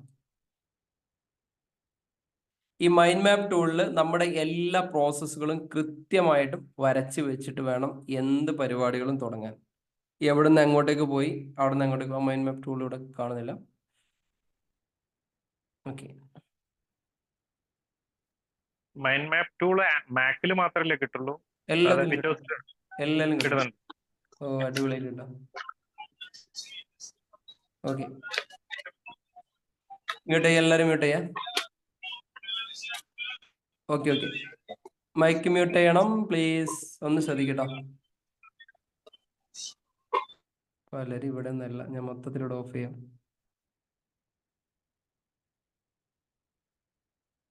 മൈൻഡ് മാപ്പിംഗ് ടൂൾ പോലെയുള്ള ടൂൾസുകൾ ഉപയോഗിച്ച് നമ്മുടെ ബിസിനസ്സിനെ മൊത്തം നമ്മളൊന്ന് വരച്ചു വെക്കാം. ഇത് ജസ്റ്റ് ഒരു മൈൻഡ് മാപ്പ് ടൂളാണ്. എന്ത് ബിസിനസ് കിട്ടിക്കഴിഞ്ഞാലും ഞാൻ എവിടെ മീറ്റിങ്ങിന് പോവുകയാണെങ്കിലും മൈൻഡ് മാപ്പ് ടൂൾ ഇല്ലാതെ ഞാൻ പോവാറില്ല. ഈ ഒരു ടൂള് പറ്റുമെങ്കിൽ എല്ലാവരും ഒന്ന് ജസ്റ്റ് ഉപയോഗിച്ച് നോക്കിക്കോളെ. മൈൻഡ് മാപ്പ് ടൂൾ എന്നൊരു സംഭവമുണ്ട്. എക്സ് മൈൻഡ് എന്നാണ് വിൻഡോസ് നമുക്ക് സാധാരണ രീതിയിൽ നമുക്ക് ഉപയോഗിക്കാൻ പറ്റിയ സാധനം, എക്സ് മൈൻഡ്. ഓക്കെ, സ്ക്രീൻ കാണുന്നുണ്ടോ? സ്ക്രീൻ കാണുന്നില്ല? 1 മിനിറ്റ്, ചാറ്റ് ബോക്സിൽ വന്നോ നിങ്ങൾ?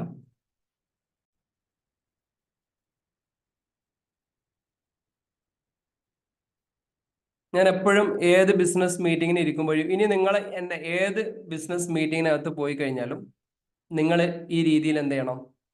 ഒരു സിസ്റ്റം, ബിസിനസ് കൺസൾട്ടൻസ് പോലെയുള്ള എല്ലാ ആളുകളും ഈ ഒരു സിസ്റ്റം ഉപയോഗിക്കണം. മൈൻഡ് മാപ്പ് എന്നുള്ള സംഭവം നമ്മുടെ മാക്കിനകത്തുണ്ടാവും. ഇതിൽ ഈ ഒരു സംഭവം എക്സ് മൈൻഡ് എന്ന് പറഞ്ഞ സംഭവമാണ്. എക്സ് മൈൻഡ്, ഓക്കെ, ആ സംഭവം എന്ത് ചെയ്താൽ മതി? ഉപയോഗിച്ചാൽ മതി. ഇതേപോലെ നമ്മുടെ ബിസിനസിന്റെ എൻറ്റയർ പ്രോസസ്സുകൾ ഞാൻ ഓരോ ടൂളുകൾ ഇങ്ങനെ പരിചയപ്പെടുത്തി തരാണ്. മൊത്തം ടൂളുകൾ. ഇതിപ്പോൾ ഒരു പുതിയ ബിസിനസ്സാണ്, ഒരു ബിസിനസിന്റെ ആശയം ഒരാൾ പറഞ്ഞാണ്, നടക്കില്ല എന്ന് ഞാൻ പറഞ്ഞതാണ്. അപ്പോൾ അയാൾ ഞാൻ മൊത്തത്തിൽ അയാൾ എന്തൊക്കെയാണ് ചെയ്യാൻ, ഒരു കൺസൾട്ടിങ് ഡിജിറ്റൽ മാർക്കറ്റിംഗ് ചെയ്യുന്നുണ്ട്, ഡിജിറ്റൽ മാർക്കറ്റിംഗിൽ സോഷ്യൽ മീഡിയയിൽ ഇങ്ങനെ ചെയ്യുന്നുണ്ട്, പിന്നെ ട്രേഡിംഗ് ആക്ടിവിറ്റീസ് ചെയ്യലുണ്ടെങ്കിൽ ഒരുപാട് കാര്യങ്ങൾ ചെയ്യുന്നുണ്ട്, മാർക്കറ്റിംഗ് ആക്ടിവിറ്റീസ് ചെയ്യുന്നുണ്ട്. ഇങ്ങനെ മൊത്തത്തിൽ ഇതിൻ്റെ ഒരു ഫ്ലോ ചാർട്ടുകൾ നമ്മൾ എന്ത് ചെയ്യണം? ഉണ്ടാക്കി കൊണ്ടുപോകണം.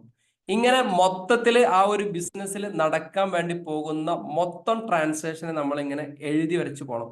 അതിനനുസരിച്ചിട്ടേ നമ്മൾ അക്കൗണ്ട്സുകൾ ഉണ്ടാക്കാവൂ. ചാടിക്കേറി ചെയ്യരുത്. ഇങ്ങനെ അക്കൗണ്ട്സുകൾ ഉണ്ടാക്കി കഴിഞ്ഞാലേ നമ്മൾ വിചാരിച്ച പോലെയുള്ള റിസൾട്ട് നമുക്ക് കിട്ടത്തുള്ളൂ. വിചാരിച്ച പോലെയുള്ള റിസൾട്ട് എന്ന് പറഞ്ഞാൽ എല്ലാം സെപ്പറേറ്റ് ആയിട്ട് കിട്ടണം. ഈ ഫോട്ടോഷോപ്പ് ഒക്കെ ചെയ്യുന്ന സമയത്ത് നമ്മൾ ലെയറുകൾ ഉപയോഗിക്കാറുണ്ട്. ഈ ലെയർ എന്തിനാ ഉപയോഗിക്കുന്നത് അറിയാം? എന്തിനാ ലെയർ ഉപയോഗിക്കുന്നത്? പരസ്പരം ഫോട്ടോസുകൾ എല്ലാവരും അങ്ങോട്ടും ഇങ്ങോട്ടും മെർജ് ആവാതെ നമുക്ക് പെട്ടെന്ന് എന്ത് ചെയ്യണം? ഓരോന്നും നമുക്ക് എടുത്ത് എഡിറ്റ് ചെയ്യാൻ വേണ്ടിയിട്ടാണ് ഉപയോഗിക്കുന്നത്. അപ്പൊ അതേപോലെ അക്കൗണ്ട്സുകൾ നമ്മൾ ഇതേപോലെ അടുക്കി ഓരോ ഫോൾഡർ പോലെ ആക്കി വെച്ച് കഴിഞ്ഞാലേ നമുക്ക് പെട്ടെന്ന് ഓരോന്നിന്റെ റിസൾട്ട് കിട്ടത്തുള്ളൂ. ഇപ്പൊ നമ്മുടെ ക്ലാസ്സിൽ തന്നെ ഇപ്പൊ ഒരു 92 ആളുകൾ നമ്മുടെ സെഷനിൽ ഇപ്പൊ ലൈവ് ഇങ്ങനെ അറ്റൻഡ് ചെയ്തുകൊണ്ടിരിക്കണം. 92 ആളുകൾ. ഇതിൽ നമ്മൾ ഓരോരുത്തരുടെ അനലൈസിങ് കിട്ടണം. ഇപ്പൊ എൻ്റെ ആപ്പിനകത്ത് കയറി കഴിഞ്ഞാൽ, നോൺ അക്കാദമിയുടെ ആപ്പിനകത്ത് കയറി കഴിഞ്ഞാൽ ഇതിൽ ഓരോ വ്യക്തികളും എത്ര സമയം സ്പെൻഡ് ചെയ്തു, ഓരോ വ്യക്തികളും ഏതൊക്കെ വീഡിയോ കണ്ടു, ഓരോ വ്യക്തികളും എത്ര പെർസെൻറ്റേജ് ആണ് എത്തിയതിനെ കുറിച്ചുള്ള കംപ്ലീറ്റ് ഡീറ്റെയിൽ എനിക്ക് കിട്ടും. മനസ്സിലായി? ഇതെന്താണ്? അങ്ങനെ തന്നെ സോഫ്റ്റ്വെയറിൽ അങ്ങനെ പറഞ്ഞ് സെറ്റ് ചെയ്ത് വെച്ചാൽ ഓരോരുത്തരെയും എന്നാലേ നമുക്ക് അനലൈസ് ചെയ്യാൻ പറ്റുള്ളൂ. പിന്നീട് ഞാൻ മുഴുവൻ കേട്ടിട്ടുണ്ട്, ഞാൻ മുഴുവൻ ചെയ്തിട്ടുണ്ടെന്ന് ഒരാൾ പറഞ്ഞാൽ അയാൾ എങ്ങനെ ഞാൻ അനലൈസ് ചെയ്യും? ഞാനിപ്പോൾ ഒരാളെ ഒരു ജോലിക്ക് വെക്കാൻ വേണ്ടി പോകണം. അപ്പോൾ അയാൾ പറയാണ് ഞാൻ എല്ലാം ഓക്കെയാണ്, ഞാൻ 100% കണ്ടിട്ടുണ്ടെന്ന് പറഞ്ഞു കഴിഞ്ഞാൽ നിങ്ങൾ എൻ്റെ സൂമിൽ കയറുമ്പോഴേക്ക് തന്നെ നിങ്ങളുടെ ഇമെയിൽ ID മൊത്തം ട്രാക്ക് ചെയ്ത് ഇയാൾ അറ്റൻഡ് ചെയ്തിട്ടുണ്ടോ ഇല്ല, ഏത് സമയം ഇയാൾ സ്കിപ്പ് ചെയ്തു എന്നുള്ള കംപ്ലീറ്റ് ആരെങ്കിലും കാണാം. ഏത് സമയം ഇയാൾ സ്കിപ്പ് ചെയ്തു, എപ്പോൾ ഇതിനകത്ത് കയറി എന്ന് തുടങ്ങിയിട്ടുള്ള കംപ്ലീറ്റ് സാധനങ്ങളുണ്ട്. നിങ്ങൾ ലേണിങ്സ് ടൈപ്പ് ചെയ്യുമ്പോൾ നിങ്ങൾ Gmail വെച്ച് ആക്സസ് ഇങ്ങോട്ടേക്ക് കൊടുക്കുന്നുണ്ട്. യൂട്യൂബിൽ നിന്ന് നിങ്ങൾ വാട്സപ്പിലേക്ക് ഓട്ടോമാറ്റിക് മെസ്സേജ് വരുന്നുണ്ട്. ഇതൊക്കെ സെറ്റ് ചെയ്ത് വെച്ചെന്താ വെച്ച് കഴിഞ്ഞാൽ എന്നാലേ നിങ്ങൾ ട്രാക്ക് ചെയ്യാൻ കഴിയും. ഇതേപോലെ തന്നെ അക്കൗണ്ട്സ് നമ്മൾ ചെയ്യുന്ന സമയത്ത് ഒരു സംഭവം നടക്കുമ്പോൾ അത് എവിടെയൊക്കെയാണോ ഹിറ്റ് ചെയ്യേണ്ടത് അതിനൊക്കെ നമ്മൾ ഈ ലൈനിനകത്ത് കൊണ്ടുവരണം. അക്കൗണ്ട്സിന്റെ ബേസിക്സ് ആണ് കേട്ടത്. ബേസിക്സ് ഉദാഹരണം ഇപ്പൊ ഈ പറയും 92 ആളുകളും ഞാൻ എൻ്റെ സ്ഥാപനത്തിൽ നിങ്ങൾ വർക്ക് ചെയ്യുന്ന ഒരാളാണെന്ന് വിചാരിക്കും. 92 ആളുകളും. ഈ 92 ആളുകളുടെയും ഉദാഹരണം സാലറി ഞാൻ കൊടുത്തിട്ടുണ്ട്. ഈ 92 ആളുകളുടെയും സെപ്പറേറ്റ് സാധനങ്ങൾ എനിക്ക് കിട്ടണം. ഉദാഹരണം നാദിയക്ക് ഞാൻ എത്ര കൊടുത്തു, ഞാൻ എത്ര കൊടുക്കാനുണ്ട്, ഫാഷിദ മാഡത്തിന് എത്ര കൊടുത്തു, എത്ര കിട്ടാനുണ്ട്, ഷാബിദാക്ക് എത്ര കൊടുത്തു, എത്ര കിട്ടും. ഇങ്ങനെ ഓരോരുത്തരതും സെപ്പറേറ്റ് ആയിട്ട് എന്ത് ചെയ്യണം? ഐഡന്റിഫൈ ചെയ്യാൻ വേണ്ടി പറ്റണം. ഇനി ഞാനൊരു ബിൽഡിങ്ങിന്റെ വർക്ക് നടത്തുന്ന ഒരാളാണെന്ന് വിചാരിക്കും. ഏതൊക്കെ രീതിയിൽ കിട്ടണം എന്ന് ഞാൻ പറഞ്ഞുതരാം. ഞാനൊരു കോൺട്രാക്ട് വർക്ക് നടക്കുന്ന ഒരു കോൺട്രാക്ടിങ് ബിസിനസ് നടത്തുന്ന ഒരാളാണ്. എനിക്ക് മൾട്ടിപ്പിൾ സ്ഥലത്ത് എൻ്റെ ബിസിനസ്സുകൾ നടക്കുന്നുണ്ടാവും അല്ലെ? ഇപ്പോൾ ചിലപ്പോൾ തിരുവനന്തപുരത്ത് ഒരു കോൺട്രാക്ടിങ് ബിസിനസ് നടക്കുന്നുണ്ടാവും, എറണാകുളത്ത് ഒരു കോൺട്രാക്ടിങ് ബിസിനസ് നടക്കുന്നുണ്ടാവും, അതേസമയം കാലിക്കറ്റ് നടക്കുന്നുണ്ടാവും, പിന്നെ എറണാകുളം, തൃശ്ശൂർ, അവിടെ ഇവിടെ മൾട്ടിപ്പിൾ അറ്റ് എ ടൈമിൽ 20 30 കൺസ്ട്രക്ഷൻ നടക്കുന്നുണ്ടാവും. പക്ഷെ ഇതിലേക്കുള്ള മൊത്തം സാധനം എൻ്റെ ഒരു വെയർ ഹൗസിലേക്കാണ് വരുന്നത്. ഇതാണ് എൻ്റെ മെയിൻ ഓഫീസാണ്, വെയർ ഹൗസിലേക്ക് വരുന്നു. വെയർ ഹൗസിൽ നിന്ന് ഓരോ സ്ഥലത്തേക്കും ഡിഫറെന്റ് ആയിട്ട് പോകുന്നുണ്ട്. ഓരോ സ്ഥലത്തേക്ക് എത്ര പോയി, ആ സ്ഥലത്തിൽ എത്ര സ്പെൻഡ് ചെയ്തു, അതിനുശേഷം എത്ര ബാക്കി വന്നു, ഇനി അവിടെ എത്ര കൊടുക്കാനുണ്ട്, അവിടെ ആ ഒരു കൺസ്ട്രക്ഷൻ നടന്നു കഴിഞ്ഞാൽ ഈ സംഭവം എത്ര രൂപക്ക് വിൽക്കാം, ഇതൊക്കെ തുടങ്ങിയില്ല ഓരോ സ്ഥലത്തുള്ള മെറ്റലിന്റെ സിമെന്റിന്റെ കണക്കടക്കം നമുക്ക് കിട്ടിക്കഴിഞ്ഞാലേ എന്ത് ചെയ്യാൻ പറ്റുള്ളൂ? അക്കൗണ്ട്സ് പ്രോപ്പറായി എന്ന് പറയാൻ വേണ്ടി പറ്റുള്ളൂ. അതല്ലാത്ത രീതിയിൽ അക്കൗണ്ട്സ് ചെയ്യാൻ, ഡാറ്റ എൻട്രി വർക്ക് ചെയ്യാൻ എല്ലാവർക്കും അറിയില്ലേ? നേരെ ക്യാഷ് അക്കൗണ്ട് വെച്ചിട്ട് ക്യാപിറ്റൽ എന്ന് എടുത്ത് പേയ്മെന്റ് അടിക്കുന്ന സമയത്ത് കോഴിക്കോടിലെ ഒരു ഇതിനൊക്കെ കോഴിക്കോടിലെ ആ ഒരു പേയ്മെന്റ് അതിലേക്ക് ഒരു പേയ്മെന്റ് അടിക്കാം, അവിടുന്ന് ഒരു റെസിപ്റ്റും വെക്കുക, പേയ്മെന്റ് റെസിപ്റ്റ് അടിക്കുക. ഇങ്ങനെ നോക്കിക്കഴിഞ്ഞാൽ അവർക്ക് ലാഭം കണക്ക് കൂട്ടുമ്പോൾ നമുക്ക് പിന്നെ മുഴുവൻ ഫുൾ പേപ്പറുകൾ വലിച്ച് കൊണ്ടുവരേണ്ടി വരും. ഇത് ഒഴിവാക്കുന്നതിന് വേണ്ടിയിട്ടാണ് ഒരിക്കലും നമ്മൾ എന്ത് കിട്ടിക്കഴിഞ്ഞാലും ഇൻസ്റ്റന്റ് ആയിട്ട് അങ്ങോട്ട് എൻ്റർ ചെയ്ത് പോകരുത്. ഒന്ന് ഇരുന്ന് ആലോചിച്ചിട്ട് എവിടെയൊക്കെയാണ് സംഭവം ഹിറ്റ് ചെയ്യുക, ഞാനിത് ചെയ്ത് കഴിഞ്ഞാൽ എന്തൊക്കെയാണ് വരിക, തുടങ്ങിയിട്ടുള്ള കാര്യങ്ങളൊക്കെ. പിന്നെ വൺസ് ഒരു ഡാറ്റ ചെയ്ത് കഴിഞ്ഞാൽ അത് എഡിറ്റ് ചെയ്യുക എന്ന് പറഞ്ഞത് അക്കൗണ്ട്സിലെ ഏറ്റവും വലിയ കള്ളക്കളിയാണ്. അതായത് നമ്മൾ നല്ല മനസ്സോട് ചെയ്തതാണെങ്കിൽ പോലും അത് ശരിയാവണം എന്നുള്ള ഉദ്ദേശത്തിൽ ചെയ്തതായിപ്പോയി കഴിഞ്ഞാലും, കാരണം ടാലിയിലെ ഓഡിറ്റ് ഡാറ്റ ഉണ്ട്. ഓഡിറ്റ് ഡാറ്റ നമുക്ക് എടുക്കാൻ വേണ്ടി പറ്റും. ഓഡിറ്റ് ഡാറ്റ നിങ്ങൾക്ക് കാണാൻ വേണ്ടി പറ്റൂല. ഓഡിറ്റ് ഡാറ്റ ഓഡിറ്റ് ചെയ്യുന്ന ആളുകൾക്ക് ഏതൊക്കെ സാധനമാണ് എഡിറ്റ് ചെയ്ത് ഏതൊക്കെ സാധനമാണ് ഡിലീറ്റ് ചെയ്തതെന്ന് കൃത്യമായിട്ട് കാണാൻ വേണ്ടി പറ്റും. നിങ്ങൾ നല്ല മനസ്സോട് ചെയ്തതാണെങ്കിൽ പോലും അത് പിന്നീട് നിങ്ങളെ ബാധിക്കും. അതുകൊണ്ട് എല്ലാ കാര്യങ്ങളും കൃത്യമായിട്ട് പ്ലാൻ ചെയ്തിട്ട് വേണം അക്കൗണ്ട്സുകൾ സ്റ്റാർട്ട് ചെയ്യാൻ.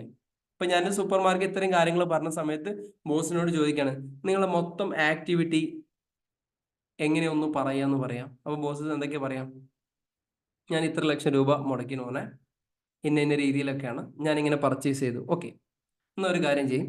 ഒരു പേന നിങ്ങൾ പർച്ചേസ് ചെയ്തു, അത് ഇവിടുന്ന് നമ്മുടെ സ്ഥാപനത്തിൽ ഇറങ്ങി പോകുന്നത് വരെയുള്ള ഒരു ഫ്ലോ മൂപ്പരോട് ചോദിക്കുക. വെറുതെ മൂപ്പർക്ക് ഐഡിയ ഉണ്ടോ എന്നുള്ളത് കൃത്യമായിട്ട് കിട്ടും. ഒരു പേന ഞാൻ പർച്ചേസ് ചെയ്തു, 5 രൂപയുടെ ഒരു പേന പർച്ചേസ് ചെയ്തു, 10 രൂപക്ക് അത് സെയിൽ ചെയ്യുന്ന ഒരു പ്രോസസ്സ്, സെയിൽ ചെയ്ത് നമ്മുടെ സ്ഥാപനത്തിൽ നിന്ന് ഇറങ്ങുന്ന ഒരു പ്രോസസ്സ് ഒന്ന് പറയാൻ വേണ്ടി പറ്റും എന്ന് വെച്ച് കഴിഞ്ഞാൽ എങ്ങനെ പറയാം? സിറാജ് എങ്ങനെയായിരിക്കും അതിന്റെ പ്രോസസ്സ്? എന്നിട്ട് ഇങ്ങനെ ആലോചിച്ചതിന് ശേഷമായിരിക്കും നമ്മൾ അക്കൗണ്ട്സിലേക്ക് അടക്കാം. ഒന്ന് പറഞ്ഞാണ് സിറാജ്, ഇതിന്റെ പ്രോസസ്സ് എങ്ങനെയാണ് പറയാൻ പറ്റും ആർക്കെങ്കിലും? ഞാൻ ഒരു 5 രൂപയുടെ പേന വാങ്ങി ഒരു 20 രൂപക്ക് വിൽക്കാന്ന് വിചാരിച്ചോളൂ. അത് വന്ന് മുതൽ പോകുന്ന വരെയുള്ള ഒരു റൂട്ട് എന്ന് പറഞ്ഞാണ് നിങ്ങൾ 10 രൂപക്ക് വിൽക്കുന്ന 5 രൂപ സാധനം വേറാർക്കും പറയാൻ പറ്റും? പ്രഭാകരൻ സാർ പറഞ്ഞോളി. 5 രൂപയുടെ സാധനം 20 രൂപ നമ്മൾ സെയിൽ ചെയ്ത് നമ്മുടെ സ്ഥാപനത്തിൽ വന്ന് ഔട്ട് ചെയ്യുന്ന ആ സംഭവം മൊത്തം പറഞ്ഞാണ്. നമ്മളത് വാങ്ങി ട്രാൻസ്പോർട്ടേഷൻ കാരേജ് ഇൻപേർഡ്, പിന്നെ അതില് പ്രോഫിറ്റ് നമ്മൾ ആഡ് ചെയ്യണം. പിന്നെ അതിന് മുമ്പ് സ്റ്റാർട്ട് ചെയ്യാനല്ലേ? അതിന് മുമ്പ് സ്റ്റാർട്ട് ചെയ്യണ്ടേ? വാങ്ങുന്നതിന് മുമ്പ് പർച്ചേസ്. യെസ്, ഞാൻ പറയാം. ആദ്യം നമ്മൾ എന്ത് ചെയ്യണം എന്നറിയോ? ആദ്യം പർച്ചേസ് ഓർഡർ വേണം അല്ലേ? ആദ്യം പർച്ചേസ് ഓർഡർ, കൊട്ടേഷൻ എന്നൊക്കെ പറയില്ലേ, പർച്ചേസ് ഓർഡറുകൾ എടുക്കണം. അതിന്റെ കറക്റ്റായിട്ട് അവിടെ നിന്ന് ഇങ്ങനെ ഫ്ലോ ചെയ്ത് ഇങ്ങനെ വരണേ. പർച്ചേസ് ഓർഡറുകൾ എടുക്കണം. പിന്നെ അങ്ങനെ എല്ലാ പ്രോസസ്സും ചെയ്ത് കഴിഞ്ഞാൽ നമുക്ക് ഇതിന് എവിടെയൊക്കെ ഹിറ്റ് ചെയ്യും, എവിടെയൊക്കെ ചെയ്യുന്നതനുസരിച്ച് ലെഡ്ജർ ഉണ്ടാക്കാൻ പറ്റുള്ളൂ. അതിനകത്ത് നടക്കുന്ന എല്ലാ ട്രാൻസാക്ഷനും ഈവൻ കോസ്റ്റ് ക്ലാസ് മുതൽ കോസ്റ്റ് സെന്റർ മുതൽ എല്ലാം സെറ്റ് ചെയ്ത് വരണമെങ്കിൽ ഈ സാധനത്തെ കുറിച്ചൊക്കെ നല്ല ഐഡിയ വേണം. അപ്പോഴാണ് നമുക്ക് ഇത് സെപ്പറേറ്റ് ആക്കേണ്ട ആവശ്യമുണ്ടോ, ഒറ്റയടിക്ക് എൻ്റർ ചെയ്ത ആവശ്യമുണ്ടോ എന്നൊക്കെ തീരുമാനിക്കുന്നത് അതിന്റെ ബേസിലാണ്. ആദ്യം പർച്ചേസ് ഓർഡർ കൊടുക്കുന്നു അല്ലേ? പർച്ചേസ് ഓർഡർ കിട്ടിക്കഴിഞ്ഞാൽ പർച്ചേസ് ഓർഡർ നമുക്ക് ഉദാഹരണം ഒരു 100 പ്രൊഡക്റ്റിന് ഞാൻ പർച്ചേസ് ഓർഡർ കൊടുത്തുന്നതായിരിക്കും. ഒരുപാട് ആളുകൾക്ക് ഞാൻ പർച്ചേസ് ഓർഡർ കൊടുത്തു. ഓക്കെ, അങ്ങനെ ഒരു പർച്ചേസ് ഓർഡറിനെ ഞാൻ കൺഫേം ചെയ്തു. 100 പ്രൊഡക്റ്റാണ് ഞാൻ പ്രഭാകരൻ സാറ് കൊടുത്തത്. അങ്ങനെ എൻ്റെ അടുത്തേക്ക് വന്ന സമയത്ത് അയാൾ 80 എണ്ണം എനിക്ക് തന്നിട്ടുള്ളൂ പർച്ചേസ് ഓർഡർ. ഞാൻ അത് ആദ്യം പർച്ചേസ് ഓർഡർ കൊടുത്തു, 100 എണ്ണം കൊടുത്തു, 80 എണ്ണം വന്നു. അപ്പൊ നമ്മൾ നേരെ എന്ത് ചെയ്യും? 80 എണ്ണത്തിന് മാത്രം റെസിപ്റ്റ് വെക്കും. ബോസ് ഇങ്ങനെ പറഞ്ഞുതരും, 80 എണ്ണം റെസിപ്റ്റ് വെച്ചു. റെസിപ്റ്റ് വെച്ച് കഴിഞ്ഞതിന് ശേഷം നമ്മൾ അതിനെന്ത് ചെയ്യും? നമ്മുടെ സ്ഥാപനത്തിലെ പർച്ചേസിൽ ഈ സംഭവം എൻ്റർ ചെയ്യാൻ വേണ്ടി പോകും. ഇനി ശ്രദ്ധിക്കണേ, പർച്ചേസിൽ നമ്മൾ ഈ സംഭവം എൻ്റർ ചെയ്യണം. പർച്ചേസിൽ എൻ്റർ ചെയ്യുന്ന സമയത്ത് അവിടെ നമുക്ക് ചോദിക്കും, ബോസിനോട് ചോദിക്കണം, ഇത് നിങ്ങൾ സിംഗിൾ ആയിട്ടാണോ വിൽക്കുക, പാക്കറ്റ് ആക്കിയിട്ട് വിൽക്കുവോ, ഒന്നിച്ച് വിൽക്കുവോ എന്നുള്ളത് എന്ത് ചെയ്യണം? ബോസിനോട് ചോദിക്കണം. ഏത് രീതിയിൽ ഇതൊന്നും ചെയ്യാതിരിക്കുമ്പോഴാണ് കൗണ്ടറിൽ ബില്ലടിക്കുന്ന കൊടുങ്ങുന്നത്. മനസ്സിലായില്ലേ? അതായത് ഒരു പ്രൊഡക്റ്റ് ചില ആളുകൾ 2 എണ്ണം വരും, അപ്പൊ കോംബോ കൊടുക്കേണ്ടി വരും. അപ്പൊ ഇതിൽ അങ്ങനെ ചെയ്യാൻ പറ്റൂല അറിയാം. ഇങ്ങനെ എത്ര വർഷം നമ്മൾ കൗണ്ടറിൽ കണ്ടിട്ടുണ്ട്. അങ്ങനെ ചെയ്യാൻ പറ്റൂല. ഓരോന്നോരോന്ന് അടിക്കാൻ വേണ്ടി പറ്റുള്ളൂ. ചില ആളുകൾ കോംബോ കൊടുക്കുന്ന സമയത്ത് ഓഫർ കൊടുക്കേണ്ടി വരില്ലേ? അങ്ങനെ കൊടുക്കേണ്ടി വരില്ലേ? അതായത് ഒരു മഞ്ച് എടുക്കുന്ന ആൾക്കും ഒരു 100 മഞ്ച് എടുക്കുന്ന ആൾക്കും ഒരേ വില സെറ്റ് ചെയ്യാൻ പറ്റും. അപ്പൊ അവിടെ തന്നെ വെച്ച് സെറ്റ് ചെയ്യണം. ഓക്കെ, വേറെന്താ പറഞ്ഞല്ലേ? മൈക്ക് എല്ലാവരും ശ്രദ്ധിക്കണേ. ഓക്കെ, അങ്ങനെ അപ്പൊ നമ്മൾ ബോസിനോട് ചോദിക്കണം, ബോസ് അവിടെ എത്തി കഴിഞ്ഞാൽ ഈ ഒരു പ്രൊഡക്റ്റ്, ഇതൊക്കെ നമുക്ക് തുടക്കത്തിൽ ബോസേ ഉണ്ടാവുള്ളൂ, പിന്നെ പർച്ചേസ് മാനേജർ ഉണ്ടാവും, സെയിൽസ് മാനേജർ, പിന്നെ അതിനൊരു ടീം വർക്ക് ആയിട്ടാണ് പിന്നീട് നടക്കുക. ഞാൻ അതിന്റെ പ്രോസസ്സുകൾ മാത്രം, ഫ്ലോ മാത്രം പറഞ്ഞു പോകും. അങ്ങനെ ബില്ല് ചെയ്യുന്ന സമയത്ത് അവിടെ നമ്മൾ ഒറ്റ യൂണിറ്റിലാണോ വിൽക്കുക, അതല്ലെങ്കിൽ മൾട്ടി യൂണിറ്റിലാണോ സംഭവം, മൾട്ടി യൂണിറ്റ് ആണ് ആൾട്ടർനേറ്റീവ് യൂണിറ്റിലാണോ സംഭവങ്ങൾ വിൽക്കുക.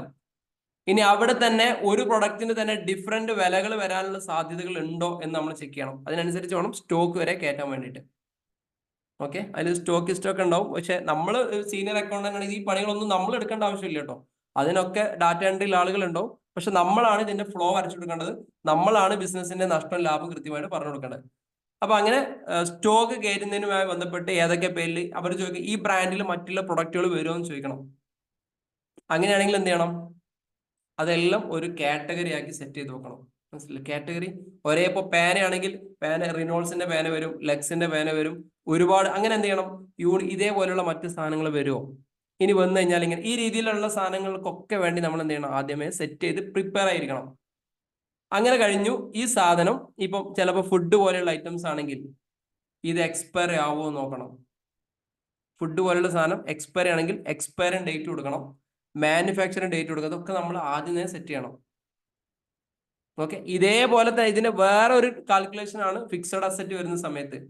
അതിന്റെ ഇയർ നോക്കണം, എത്ര വർഷത്തേക്കാണ് സംഭവിച്ചത്, അതിനനുസരിച്ച് ഡിപ്രീസിയേഷൻ കട്ട് ചെയ്യേണ്ടതുണ്ട്. അപ്പൊ ഇതെല്ലാം നമ്മൾ എന്ത് ചെയ്യണം, ഇനീഷ്യൽ ലെവലിൽ പ്ലാൻ ചെയ്ത് പോകണം. ബാച്ചുകൾ ഐഡന്റിഫൈ ചെയ്യണം. ബാച്ചുകൾ നമ്മൾ പ്രൊഡക്റ്റ് വരുമ്പോൾ തന്നെ ബാച്ച് ആക്കിയിട്ട് നമുക്ക് കയറ്റാൻ വേണ്ടി പറ്റും. ഈ ബാച്ച് എന്തിനാ ഐഡന്റിഫൈ ചെയ്യുന്നതെന്ന് അറിയോ? ബാച്ച് എന്തിനാ ചെയ്ത് വെക്കുന്നത്, എന്തിനാ ബാച്ചുകൾ സെറ്റ് ചെയ്ത് വെക്കുന്നത്? വലിയ ധാരണ ഉണ്ടോ? ബാച്ചുകൾ എന്തിനാ സെറ്റ് ചെയ്ത് വെക്കുന്നത്? ബാച്ച് എന്ന് പറഞ്ഞ സംഭവം മനസ്സിലായില്ലേ? ഇപ്പൊ നമ്മൾ പ്രൊഡക്റ്റ് ഒക്കെ വരുമ്പോൾ ഓരോ ബാച്ചിലെ സാധനങ്ങൾ ഇങ്ങനെ പറയാറില്ല, എന്തിനായിരിക്കും? കണ്ടിട്ടുണ്ടോ? ചാറ്റ് ടൈപ്പ് എന്തിനാ ബാച്ചുകൾ സെറ്റ് ചെയ്ത് വെക്കുന്നത്? എന്താവശ്യത്തിനാണ് ബാച്ച് സെറ്റ് ചെയ്യുന്നത്? ക്വാണ്ടിറ്റി അറിയാം. പിന്നെ ബാച്ച് എന്തിനാ സെറ്റ് ചെയ്തേക്കുന്നത്? ഓരോ ഷിഫ്റ്റ്, ഡേറ്റ്, പിന്നെ വർക്കേഴ്സ്, എക്സ്പയറിങ്, മാനുഫാക്ചറിങ് ഡേറ്റ്, ഒരുപാട് ഓപ്ഷൻ ഉണ്ട് പറയണ്ടേ. ഇനി ഇങ്ങനെ പറഞ്ഞുതരാം. ഈ ഒരു സംഭവത്തിന് സിമ്പിളായിട്ട് ഇങ്ങനെ ഒന്ന് വായിച്ചു നോക്കി. ഇപ്പം മാരുതിന്റെ ഒരു കാറ്, നിങ്ങൾക്ക് മനസ്സിലാൻ വേണ്ടി പറയട്ടോ, മനസ്സിലാക്കുന്ന രീതിയിൽ. മാരുതിന്റെ ഒരു കാറ് ചിലപ്പോൾ എന്തെങ്കിലും കംപ്ലൈന്റ് വന്നു, ആ ബാച്ചിൽ ഇറങ്ങിയ കംപ്ലീറ്റ് സാധനത്തിന് തിരിച്ചു വിളിക്കും. അങ്ങനെ കണ്ടിട്ടുണ്ടോ? നിങ്ങൾക്കൊന്നും മനസ്സിലാകുന്ന, സംസാരിക്കാൻ കഴിയുന്നില്ല. മൈക്ക് അലോ ചെയ്ത് കഴിഞ്ഞാൽ എല്ലാവരും ചാടി കയറി പറയും, ഇല്ലെങ്കിൽ ഒരു പ്രശ്നം. ചില സാധനത്തിന് കംപ്ലൈന്റ് വന്നു കഴിഞ്ഞാൽ, ഇപ്പോൾ ഉദാഹരണം 1,00,000 പ്രൊഡക്റ്റുകൾ ഇറക്കി കഴിഞ്ഞാൽ ബാച്ച് ആക്കി കഴിഞ്ഞാൽ ഏതെങ്കിലും ബാച്ചിനായിരിക്കും കംപ്ലൈന്റ് തുടങ്ങിയിട്ടുണ്ടാവും. വെറുതെ നിങ്ങൾക്ക് മനസ്സിലാൻ വേണ്ടിയിട്ട് ബാച്ചുകൾ എന്താന്ന് ഐഡന്റിഫൈ ചെയ്യാൻ വേണ്ടിയിട്ട്. അപ്പൊ ആ 1,00,000 പ്രൊഡക്റ്റും തിരിച്ചു വിളിക്കുന്നതിന് പകരം എന്താക്കുക, ആ ബാച്ച് മാത്രം എടുത്ത് കഴിഞ്ഞാൽ ആ ഒരു പ്രശ്നം സോൾവ് ആവും. അല്ല, ഇങ്ങനെ വണ്ടികളുടെ കേസുകളൊക്കെ ചില സമയത്ത് കാണാൻ തിരിച്ചു വിളിക്കുന്നത്, വലിയ വലിയ വണ്ടികളുടെ കേസുകളിലൊക്കെ. അപ്പൊ ഇതേപോലെ ബാച്ചുകൾ നമ്മൾ സെറ്റ് ചെയ്യണം. സൂപ്പർ മാർക്കറ്റ് ആയിപ്പോൾ വലിയ വലിയ സംഭവമാക്കി പോകുമ്പോൾ ബാച്ചുകൾ സെറ്റ് ചെയ്യണം, റാക്കുകൾ സെറ്റ് ചെയ്യണം. ഇതങ്ങനെ റാക്കിൽ അവിടെ എത്തി, റാക്ക് അവിടെ എത്തിയിട്ട് അവിടെ നമ്മൾ എങ്ങനെയാണോ ഇത് ഡിസ്പ്ലേ ചെയ്യാൻ വേണ്ടി പോകുന്നത് ആ രീതിയിൽ നമ്മൾ സിസ്റ്റത്തിനകത്ത് സെറ്റ് ചെയ്യണം. അവിടെ ഡിസ്പ്ലേ ചെയ്ത്, ചില ആളുകളുണ്ടാവും ഓഫറുകളെല്ലാം റാക്കിനകത്ത് കൊടുക്കും, സിസ്റ്റത്തിൽ ഈ സംഭവം ചെയ്തിട്ടുണ്ടാവില്ല. എന്നിട്ട് ഇയാൾ കൗണ്ടറിൽ എത്തുമ്പോൾ അടിയായിരിക്കും, നിങ്ങൾ അവിടെ എഴുതി വെച്ചിട്ടുണ്ടല്ലോ, അപ്പോൾ ഇവിടെ ചെയ്ത് വെച്ചില്ല. അപ്പോൾ അക്കൗണ്ടന്റിനെ വിളിക്കുക, അങ്ങോട്ടും ഇങ്ങോട്ടും വിളിക്കുമ്പോൾ ഇയാൾക്ക് ഇതിൻ്റെ ഒരു ട്രസ്റ്റും പോയിട്ടുണ്ടോ, ഇയാൾ ഒരു സാധനം വേണ്ട, നിങ്ങളെ സാധനം വേണ്ട അവിടെ വെച്ച് തന്നിട്ട് അയാൾ പോകും. ഇങ്ങനെ ഉണ്ടാവില്ല ചില സ്ഥലത്ത് പോയി കഴിഞ്ഞാൽ നമ്മളെല്ലാം. അപ്പൊ ഇതൊക്കെ ഇനീഷ്യൽ ലെവലിൽ പ്ലാൻ ചെയ്യാതെ ചെയ്യുമെന്ന് സംഭവിക്കുന്ന കാര്യങ്ങളാണ്. അപ്പൊ അവിടെ ചിലപ്പം buy 1 get 1 ആയിരിക്കും, അല്ലെങ്കിൽ buy 2 get 1 ആയിരിക്കും, buy 2 get 1 ആയിരിക്കും. ഇങ്ങനെയുള്ള കുറേ സാധനങ്ങൾ, ഇതെല്ലാം നമ്മൾ ഒരു സാധനം സ്റ്റോക്ക് ചെയ്യുന്ന സമയത്ത് ചെയ്തു വെക്കണം. ഇനി അടുത്ത സ്റ്റേജ് എന്താ, അങ്ങനെ അവിടെ എത്തി സ്റ്റോക്ക് വരെ ചെയ്തു പോയി. ഇനി ഒരു കസ്റ്റമർ വരുന്നു, സാധനം എടുത്തു കൊടുക്കുന്നു. അതിന്റെ ഫ്ലോ എങ്ങനെയാണ്? കസ്റ്റമർ വരുന്നു, ഹലോ, കസ്റ്റമർ വന്നിട്ട് പിന്നെ എങ്ങനെയാ? അക്കൗണ്ട്സിൽ ഏറ്റവും പ്രധാനപ്പെട്ട പ്രിപ്പറേഷൻ ആണ്. അത് കഴിഞ്ഞതിന് ശേഷം അക്കൗണ്ട്സ് ഉണ്ടാക്കല്. ഇതേപോലെ പ്രിപ്പയർ ചെയ്യണം മൊത്തത്തില്. പിന്നെ എന്ത് ചെയ്യും? പ്രൈസിങ് കിട്ടും. അവിടെ നമ്മൾ നേരത്തെ പറഞ്ഞ പോലെ സാധാരണ രീതിയിൽ പ്രോഫിറ്റ് ഇട്ടു, MRP ഇട്ടു. MRP ഇടാനും പുറമെ നമ്മളെ പ്രൈസ് ഇട്ടു. ചില ആളുകൾ അങ്ങനെ ഇടും. ഇപ്പൊ ഒരു പുതിയൊരു ട്രെൻഡ് എന്ന് പറഞ്ഞാൽ പ്രൈസ് സ്ഥാപനത്തിന്റെ പ്രൈസ് MRP ഇങ്ങനെയാണ് ഇട്ട് കൊടുക്കുക. എന്നിട്ട് MRPന്റെ മൊത്തം പ്രൈസ് ബില്ലിനകത്ത് കാണിക്കും. എന്നിട്ട് അതിന്റെ ഡിസ്കൗണ്ട് പ്രൈസ് ആയി കാണിച്ചിട്ട് നമ്മളെ പ്രോഡക്റ്റ് കാണിക്കും. സംഭവം ചെറിയ സാധാരണ പോലെ തന്നെയാണ്. അങ്ങനെയുള്ള സംഭവങ്ങൾ കാണിക്കുകയാണെങ്കിൽ ആ സാധനങ്ങളൊക്കെ സെറ്റ് ചെയ്ത് വെക്കണം. പിന്നെ പ്രോഫിറ്റ് എടുത്തു, കാര്യങ്ങളൊക്കെ വെച്ചു, എല്ലാം സെറ്റ് ചെയ്തു, നമ്മളുടെ റാക്കിനകത്ത് വെച്ചു. റാക്കിനകത്ത് വെച്ചാൽ അടുത്ത സ്റ്റേജ് എന്താ? പിന്നെ സ്റ്റേജ് എന്താ? നിങ്ങളെ പോലത്തെ ഓരോ കസ്റ്റമർ വരുന്നു. കസ്റ്റമർ വന്നിട്ട് പിന്നെ അവരെന്ത് ചെയ്യുന്നു? സാധനം പർച്ചേസ് ചെയ്യുന്നു. സെല് ചെയ്യുന്നു. അയാൾ എടുത്ത് പോകുന്നു. അയാൾക്ക് നമ്മൾ സാധാരണ രീതിയിൽ സെല് ചെയ്ത് കൊടുക്കുന്നു. സാധനം അയാളെ പാക്ക് ആക്കി നമ്മൾ കൊടുക്കുന്നു. അവിടെയുള്ള ചോദ്യം, പാക്കിംഗ് നമ്മളെ വകയാണോ അവരെ വകയാണോ? ഡെലിവറി നമ്മളെ വകയാണോ അവരെ വകയാണോ? അത് ബില്ലിൽ ആഡ് ചെയ്യണോ വേണ്ടയോ എന്നുള്ളതൊക്കെ എന്ത് ചെയ്യണം? അതിനനുസരിച്ച് വേണം നമ്മളൊക്കെ സിസ്റ്റത്തിൽ സെറ്റ് ചെയ്ത് വെക്കണം. ഇതൊക്കെ ഇങ്ങനെ വെച്ചിട്ടില്ലെങ്കിൽ ഇതെല്ലാം ഹറിബറിയിൽ നമ്മൾ സൂപ്പർ മാർക്കറ്റ് ഉദ്ഘാടനം ചെയ്യും. സൂപ്പർ മാർക്കറ്റിലെ അക്കൗണ്ട്സ് തരുന്നത് 90% ഹറിബറി ഉദ്ഘാടനങ്ങളാണ്. എപ്പോഴും പറയാറുണ്ട്, സൂപ്പർ മാർക്കറ്റ് എടുക്കുമ്പോൾ പറയും നമ്മൾക്ക് കൺസൾട്ടിങ് എടുക്കും, നിങ്ങൾക്ക് സമയം ഉണ്ടോ എന്ന് ചോദിക്കും. ആദ്യം തന്നെ ഉദ്ഘാടനത്തിന് സമയമില്ല, നാളെ മറ്റന്നാൾ നിങ്ങൾ തന്നെ ചെയ്തോളി അറിയും. കാരണം നമ്മൾക്ക് ആ ചീത്തപ്പേര് കിട്ടുന്നതിലേറെ നല്ലത് എന്താ? അത് ചെയ്യാതിരിക്കുന്ന. സൂപ്പർ മാർക്കറ്റിലെ ബില്ലിങ്ങും കാര്യങ്ങളും മൊത്തത്തിൽ ചെയ്യാൻ വേണ്ടി പറയും. ഒരാഴ്ച കൊണ്ട് ഉദ്ഘാടനമാണ്. എത്ര ലക്ഷം? 2 കോടി രൂപ സാധനം ഉണ്ട്. ഒരാഴ്ച കൊണ്ട് ഉദ്ഘാടനം ചെയ്യൂല, നിങ്ങൾ വേറെ ആൾ നോക്കിക്കൊള്ളി പറയും. കാരണം വെച്ചാൽ എന്തായാലും തീരൂല. അവസാനം എന്താ പറയാ? ആ ചങ്ങാനെ ഏൽപ്പിച്ചിട്ട് ഇങ്ങനെ ആയി എന്ന് പറയും. അത് പറയാതൊക്കെ നമുക്ക് പ്രിപ്പയർ ചെയ്യാൻ തന്നെ അറ്റ്ലീസ്റ്റ് 2 ദിവസം ഞാൻ പിടിക്കും. ഞാൻ പ്രിപ്പറേഷൻ കഴിഞ്ഞതിന് ശേഷം അക്കൗണ്ട്സ് തുടങ്ങാറുള്ളൂ എപ്പോഴും. അപ്പൊ ഇതൊക്കെ ഒന്ന് സംസാരിക്കുമ്പോൾ ഇവർ തുടങ്ങും, അത് അങ്ങനെ കയറിയില്ല ഇങ്ങനെ കയറിയില്ല, ഇനി എന്താ ചെയ്യാന്നൊക്കെ ചോദിച്ചു തുടങ്ങിക്കഴിഞ്ഞാൽ അക്കൗണ്ട്സ് തെറ്റും. പിന്നെ തെറ്റിയ അക്കൗണ്ട്സിലേക്ക് സ്റ്റോക്കുകൾ കൃത്യമായിട്ടും കയറിയിട്ടുണ്ടാവില്ല. സ്റ്റോക്കുകൾ കയറാതെ ഉദ്ഘാടനം ചെയ്ത് ബില്ലടിച്ച് തുടങ്ങും. അപ്പൊ കൗണ്ടറിൽ ഇരിക്കുന്നവൻ എന്ത് ചെയ്യും? സ്റ്റോക്കിൽ സാധനം ഇല്ലെങ്കിൽ അതുമായി സാമ്യമുള്ള ഒരു സാധനം സിസ്റ്റത്തിൽ ഉണ്ടെങ്കിൽ അത് അടിച്ചിട്ട് അതിന്റെ ഒരു പ്രൈസ് എത്ര MRP നോക്കിയിട്ട് അത് അടിച്ചങ്ങോട്ട് വിടും. സ്റ്റോക്ക് തെറ്റിയില്ലേ? പിന്നെ ഈ ഒരൊറ്റ 2-3 കാറ്റഗറി സ്റ്റോക്ക് തെറ്റി പിന്നെ മൊത്തം സ്ഥാപനം സ്റ്റോക്ക് എടുത്തിട്ട് പിന്നെ അക്കൗണ്ട്സ് റെഡി ആവുള്ളൂ. 100% ഉറപ്പ് പറഞ്ഞത്. അങ്ങനെ പിന്നെ വലിച്ചു കൂട്ടിയിട്ട് പിന്നെ ഒരു ആക്യുറേറ്റ് അല്ലാത്ത ഒരു പ്രോഫിറ്റിന്റെ മുകളിൽ നമ്മൾ വിശ്വസിച്ച് പോകേണ്ടി വരും. ഇതിങ്ങനെ എത്ര ആൾക്ക് ഫീൽ ചെയ്തിട്ടുണ്ട്? സൂപ്പർ മാർക്കറ്റ് ഹറിബറിയിൽ ഉദ്ഘാടനം ചെയ്ത ആരെങ്കിലും ഉണ്ടോ? ഈ ഒരു എക്സ്പീരിയൻസ് ഇങ്ങനത്തെ സൂപ്പർ മാർക്കറ്റിൽ വർക്ക് ചെയ്ത ആരെങ്കിലും ഉണ്ടോ? ഒരു തലയും പാലും ഇല്ലാത്ത ഉണ്ടോ?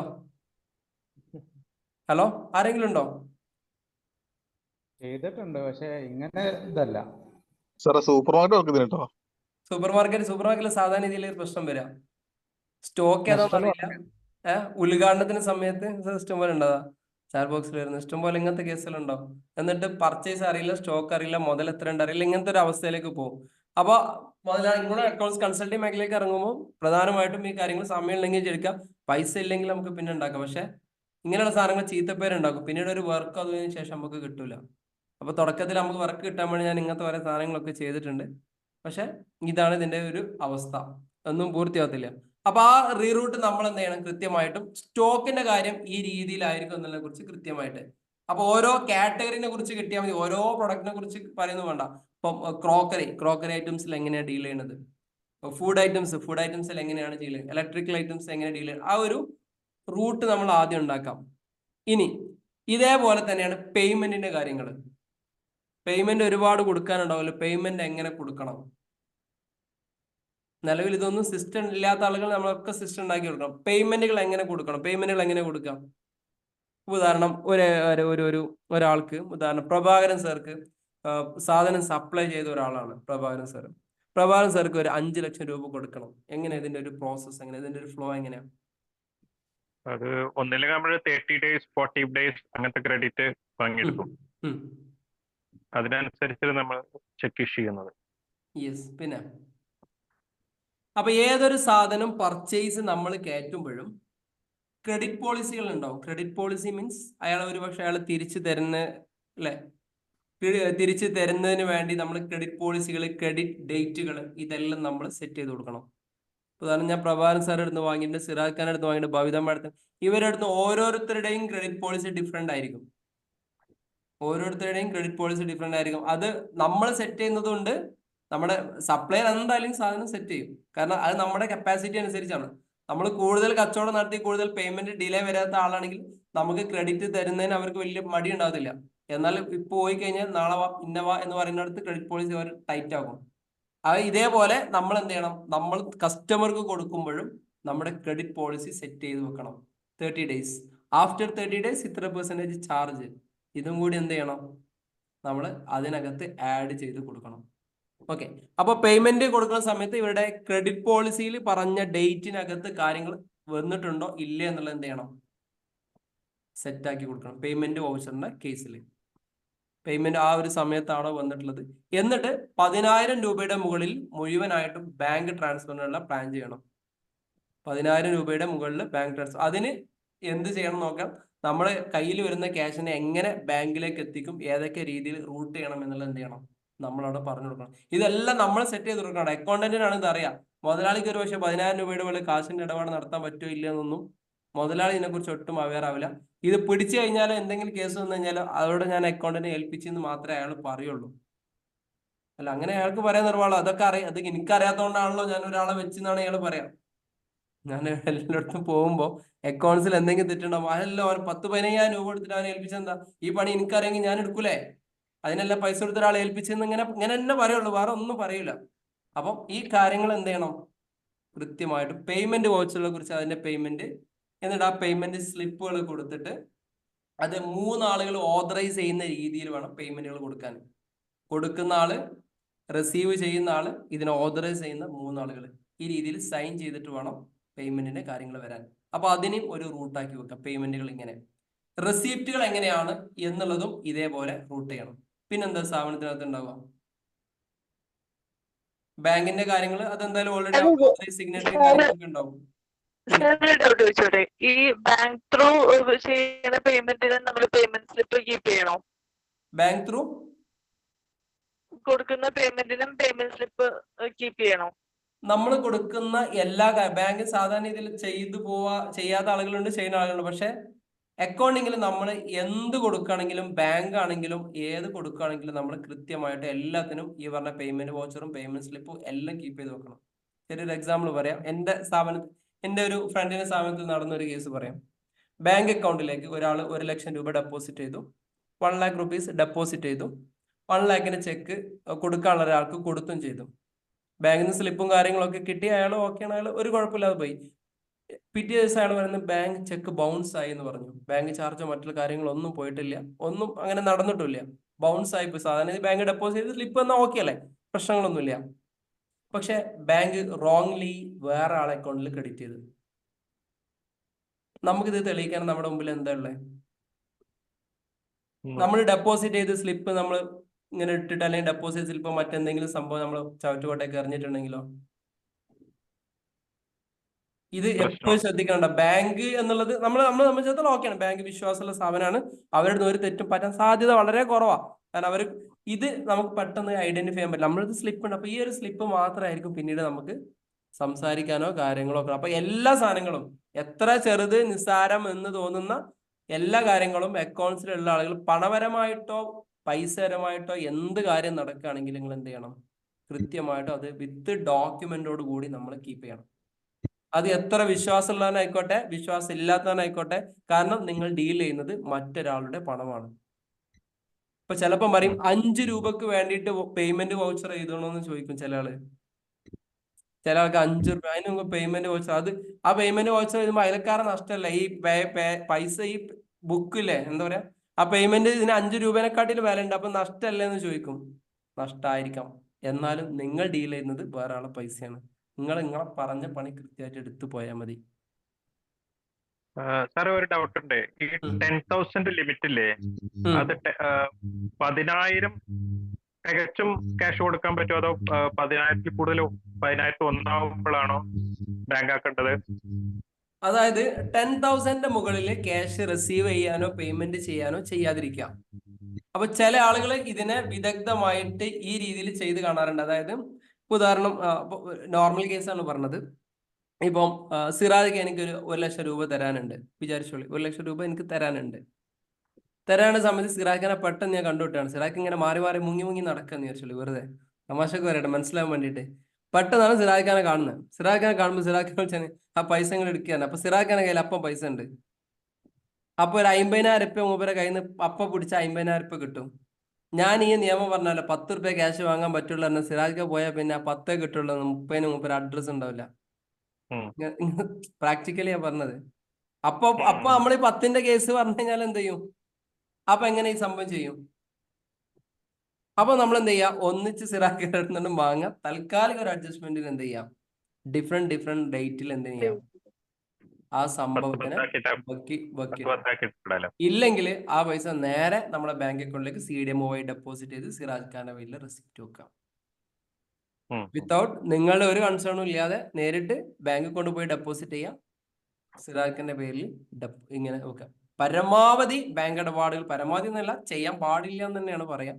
പക്ഷെ ഈ പറഞ്ഞ പ്രാക്ടിക്കൽ കേസുകളിൽ അതിനനുസൃതമായ രീതിയിൽ നിങ്ങളുടെ ബുദ്ധിയും കാര്യങ്ങളും ഉപയോഗിച്ച് ചെയ്യാം. ഒരു ദിവസം എന്തായാലും ഒരാളുടെ പേരിൽ അതിന് മുകളിൽ റെക്കോർഡ് ചെയ്യാൻ വേണ്ടി പറ്റില്ല. മൾട്ടിപ്പിൾ ഡേറ്റിൽ ചെയ്യണോ, എങ്ങനെ ട്രീറ്റ് ചെയ്യണോ എന്നുള്ളത് എന്ത് ചെയ്യണം, നിങ്ങൾ ചെയ്യണം. ഇനി വേറൊരു പ്രശ്നം, ഉദാഹരണം നേരത്തെ പറഞ്ഞ പോലെ അയിൻ സാറിന്റെ അടുത്ത് നിന്ന് ഇത് 1 lakh rupees കിട്ടി. ഞാൻ അതിനെ പല രീതിയിലായിരിക്കും റെക്കോർഡ് ചെയ്തിട്ടുണ്ടാവും. ഇൻകം ടാക്സിന്റെ പെർസ്പെക്റ്റീവിൽ വരാൻ പോകുന്ന ചില ഇഷ്യൂസുകളാണ് ഞാൻ പറയാൻ വേണ്ടി പോകുന്നത്. ഞാൻ വേറെ രീതിയിലായിരിക്കും, അനിൽ സാർ വേറെ രീതിയിലായിരിക്കും ഇത് ചെയ്തിട്ടുണ്ടാവും.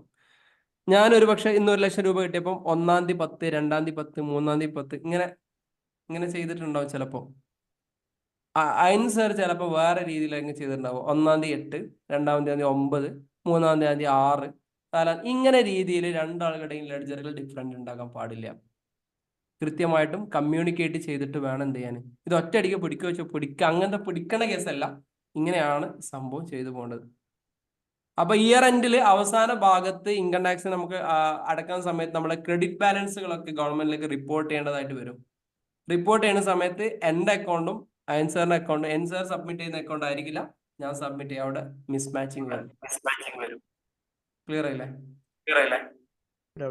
ഡ്യൂപ്ലിക്കേറ്റ് വരുന്നു. അപ്പൊ ഈ രീതിയിൽ വേണം എന്ത് ചെയ്യാന് കാര്യങ്ങൾ ഇതിനെ എങ്ങനെയെല്ലാം നമ്മുടെ ഫിനാൻഷ്യൽ പോളിസികളും ഇതെല്ലാം നമ്മൾ ഉറപ്പ് വരുത്തി നമ്മളെല്ലാം കൃത്യമായിട്ട് എഴുതി വെച്ചിട്ട് വേണം നമ്മളെ അക്കൗണ്ട്സ് സ്റ്റാർട്ട് ചെയ്യാൻ. ക്ലിയർ ആയോ? സ്റ്റോക്കിന്റെ കാര്യത്തിൽ നല്ലോണം പ്രിപ്പറേഷൻ വേണം. സ്റ്റോക്ക് കയറ്റുന്ന കാര്യത്തിൽ സമയം എടുത്ത് ചെയ്താൽ മതി, ബേജാറെടുത്ത് ചെയ്യണ്ട. എൻട്രി ചെയ്യാൻ തുടങ്ങിയ പിന്നെ നമുക്ക് സ്പീഡിൽ എൻ്റർ ചെയ്യാം. പ്ലാനിങ് നമ്മൾ കൃത്യമായിട്ട് ചെയ്യണം. അതിനുശേഷം പിന്നെ ഇത് ഇത്രയും കാര്യം. അപ്പൊ പേയ്മെന്റ്, റെസിപ്റ്റ്, സ്റ്റോക്കിന്റെ കാര്യങ്ങൾ ഇങ്ങനെയായി. അതിനുശേഷം ചോദിക്കുക, ഇനി ഇവിടുത്തെ കച്ചവടക്കാരുടെ അവസ്ഥ എങ്ങനെയാണ്? അല്ല കച്ചവടക്കാരെ മീൻസ് നമ്മളെ സ്റ്റാഫിന്റെ അവസ്ഥ എങ്ങനെയാണെന്ന് ചോദിക്കാം. സ്റ്റാഫിന് എങ്ങനെയാണ് സാലറി, സ്റ്റാഫിന് സാലറി കൊടുക്കുന്നത് എങ്ങനെയാണ് എന്ന് ചോദിക്കണം. ഓവർ ടൈം ഉണ്ടോ, OT ഉണ്ടോ, അവേഴ്സ് റേറ്റിലാണോ കൊടുക്കുന്നത്, ഡേ എത്രയാണ് കൊടുക്കുന്നത്, വിത്ത് പേയ്മെന്റ് എത്രയാണ്, വിത്തൗട്ട് ലീവ്, വിത്ത് ലീവ് പേയ്മെന്റ് എത്രയാണ്, വിത്തൗട്ട്, ഇങ്ങനത്തെ കാര്യങ്ങളൊക്കെ ചോദിക്കണം. ഇങ്ങനത്തെ കാര്യങ്ങളൊക്കെ ചോദിച്ച് നമുക്ക് അങ്ങനെ എല്ലാ കാര്യങ്ങളും പ്ലാൻ ചെയ്തിട്ട് വേണം നമ്മൾ ഈ പറഞ്ഞ അക്കൗണ്ട്സുകൾ തുടങ്ങാൻ വേണ്ടിയിട്ട്. ക്ലിയർ ആയില്ലേ? അപ്പൊ പേറോളായി. ഇനി TDSന്റെ കേസ്. ഇപ്പൊ സാലറി നേരത്തെ റെന്റിന്റെ കേസ് പറഞ്ഞു.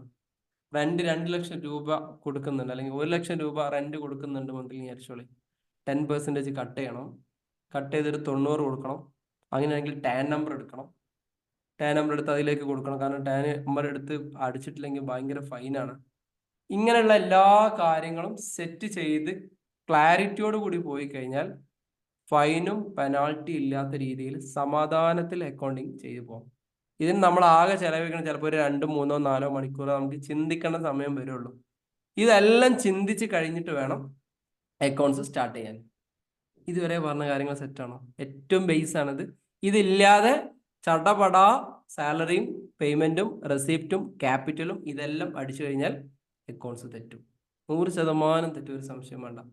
ക്യാപിറ്റൽ എൻ്റർ ചെയ്യുന്ന സമയത്തും ബോസിനോട് കൃത്യമായിട്ടും ചോദിക്കണം, നിങ്ങളെ പൈസ മാത്രമാണോ ഇതിലുള്ളത്? ഹലോ നിങ്ങളെ പൈസ മാത്രമാണോ ഇതിലുള്ളത്? വേറെ ആൾക്കാർ ചേരണം. ഇതൊക്കെ പലപ്പോഴും ഉണ്ടല്ലോ, കമ്പനികൾ ഇങ്ങനെ എടുത്ത് ഇങ്ങനെ പഠിച്ചുകൊണ്ട് നിൽക്കുമ്പോഴാണ് ഒരുപാട് കണക്കുകൾ നമ്മളിങ്ങനെ കൂട്ടി എല്ലാം പ്രൊഫഷണൽ കണക്കാക്കുമ്പോഴാണ് പിന്നെ ഉണ്ടാവും മുതലാളിൻ്റെ കൂടെ 4-5 ആൾക്കാരും വരുന്നത്. ഇയാളും എൻ്റെ ഒപ്പം പാർട്ട്ണറാണ്, ഇയാൾക്ക് ഇത്ര ഉണ്ട്, മറ്റേയാൾക്ക് ഇത്ര, അയാള് മറ്റടുത്ത പൈസ ഇങ്ങനെ കൊടുത്തിരുന്നു, ബെഡിന് പൈസ ഇയാളെ കൊടുത്തത്, ഫർണിച്ചറിന്റെ ഇയാളെ കൊടുത്തത്, ഇങ്ങനെ തുടങ്ങിയിട്ട് വീണ്ടും ഇതൊക്കെ ഫേസ് ചെയ്യുന്ന ഫുള്ള് പ്രാക്ടിക്കൽ സെഷൻ ഞാൻ പറയുന്നത് കേട്ടോ. എല്ലാം ചെയ്ത് കഴിഞ്ഞതിന് ശേഷം സാധിക്കാൻ ഓരോരുത്തരും ഒന്ന് പറയാം, ഫർണിച്ചറിന്റെ പൈസ ഞാൻ കൊടുത്തത്. ഞാൻ വേറൊരു ഹൈപ്പർ മാർക്കറ്റിലെ അക്കൗണ്ട്സ് ചെയ്യാൻ വേണ്ടി പോയപ്പം പറഞ്ഞ് ബില്ല് വെച്ചപ്പോൾ ബില്ല് കാണുന്നില്ല, മൂപ്പരെ തലയാണിന്റെ അടിയിൽ വെച്ച് കാണാനില്ല. ഇതൊക്കെയാണ് ഓരോരുത്തർ പറയാം. അപ്പൊ ഇതൊക്കെ എന്ത് ചെയ്യണം? ഫുള്ള് അഗ്രിമെന്റും ഇല്ലാത്ത കണക്കിന് അഗ്രിമെന്റും എഴുത്തും എല്ലാ കാര്യങ്ങളും നിങ്ങളെ മേത്തുനിന്ന് 100% ഒഴിവാക്കിയിട്ട് വേണം ചില കാര്യങ്ങളൊക്കെ ചെയ്യാൻ. മനസ്സിലായില്ലേ? ഈ ക്യാപിറ്റലിന്റെ വിഷയത്തിൽ എസ്പെഷ്യലി നമ്മൾ സിസ്റ്റത്തിലേക്ക് എൻ്റർ ചെയ്യുന്നതിന് മുമ്പ് ആരൊക്കെ ചോദിക്കേണ്ടത് ഇതെല്ലാം ഫേസ് ചെയ്തിട്ടുണ്ട്? Okay, very good. ഇതെന്തായാലും ഉണ്ടാവും, ഇതൊക്കെ ഫേസ് ചെയ്യണം. ഞാൻ ഫേസ് ചെയ്തതുകൊണ്ട് ഞാൻ ആ പ്രാക്ടിക്കൽ അങ്ങനെ തന്നെ പറയാം. അപ്പൊ ക്യാപിറ്റൽ എൻട്രി ചെയ്യുന്നതിന് മുമ്പ് അയാളോട് കൃത്യം നിങ്ങൾ തന്നെയാണോ, അതിൽ വേറെ ആരൊക്കെ ഉണ്ട്, വേറെ ആരെങ്കിലും ഇൻവെസ്റ്റ് ചെയ്ത പൈസ ഉണ്ടോ, ഇങ്ങനൊക്കെ അനുഭവം ഉണ്ടായിട്ടുണ്ടോ? അപ്പൊ ഞാൻ ഇങ്ങനെ ഒരു സ്ഥാപനത്തിൽ എല്ലാം എൻട്രി ചെയ്ത് ബോസ് പറഞ്ഞ അടിസ്ഥാനത്തിൽ മൊത്തം എൻട്രി ചെയ്ത് കുറച്ച് കഴിഞ്ഞതിന് ശേഷം നിങ്ങൾ കണക്ക് തന്ന കണക്കിൽ ഇന്ന 10 ലക്ഷം കാണുന്നില്ലല്ലോ പറഞ്ഞു. ഞാനിത് അറിയില്ലല്ലോ, എന്നോട് ഒരേ പാർട്ട്ണർ മാത്രമേ ഉള്ളൂ എന്ന് പറഞ്ഞിട്ട് എൻ്റെ അടുത്ത് റിപ്പോർട്ട് വാങ്ങിപ്പോയതാണ്. ഇവരെന്ത് ചെയ്യാണ്, 3 പാർട്ട്ണർ ഉണ്ട്, 3 ആളുകൾ ഇങ്ങനെ ഇങ്ങനെ തന്നെന്ന് പറഞ്ഞിട്ടാണ് എനിക്ക് റിപ്പോർട്ട് തന്നത്. ഓക്കെ, ഞാൻ അതിന്റെ റിപ്പോർട്ട് പ്രകാരം അയാൾക്ക് എടുത്തു കൊടുത്തു. പിറ്റേ ദിവസം ഈ റിപ്പോർട്ട് വെച്ച് അവർ രാത്രി ഒരു ബോർഡ് മീറ്റിംഗ് കൂടി. ബോർഡ് മീറ്റിംഗ് കൂടിയിട്ട് അവര് അതിൽ 10 ലക്ഷം അയാൾ നേരെ തിരിച്ച് എൻ്റെ അടുത്തേക്ക് വരുന്നത്. എൻ്റെ 10 ലക്ഷം അതിൽ കാണില്ല, നിങ്ങൾ ഉണ്ടാക്കിയ കണക്കല്ലേ എന്ന് ചോദിച്ചേ. അപ്പൊ ഞാൻ ആരോടാ കമ്മ്യൂണിക്കേറ്റ് ചെയ്തത്? അപ്പൊ ഇങ്ങനെ രീതിയിൽ പാർട്ട്ണർമാരുടെ കാര്യത്തിൽ കംപ്ലീറ്റ് അഗ്രിമെന്റ് എല്ലാ കാര്യങ്ങളും കൃത്യമായിട്ട് എഴുതാതെ നിങ്ങൾ ആ സാധനം കയ്യിൽ വെക്കരുത്. ലാസ്റ്റ് നിങ്ങൾ കണ്ടനാവും. നിങ്ങൾ ഒന്ന് ചെയ്ത് നിങ്ങൾ നല്ലത് മാത്രമേ ഉദ്ദേശിച്ചിട്ടുണ്ടാവുള്ളൂ, പക്ഷെ ഉള്ള സകല ചീത്തപ്പേരും നിങ്ങളെ പേരിൽ വരും. ക്ലിയർ ആയില്ലേ? അപ്പൊ ക്യാപിറ്റലിന്റെ വിഷയം നല്ലോണം ശ്രദ്ധിക്കാം. അതേപോലെ ക്യാപിറ്റലിൽ നിന്ന്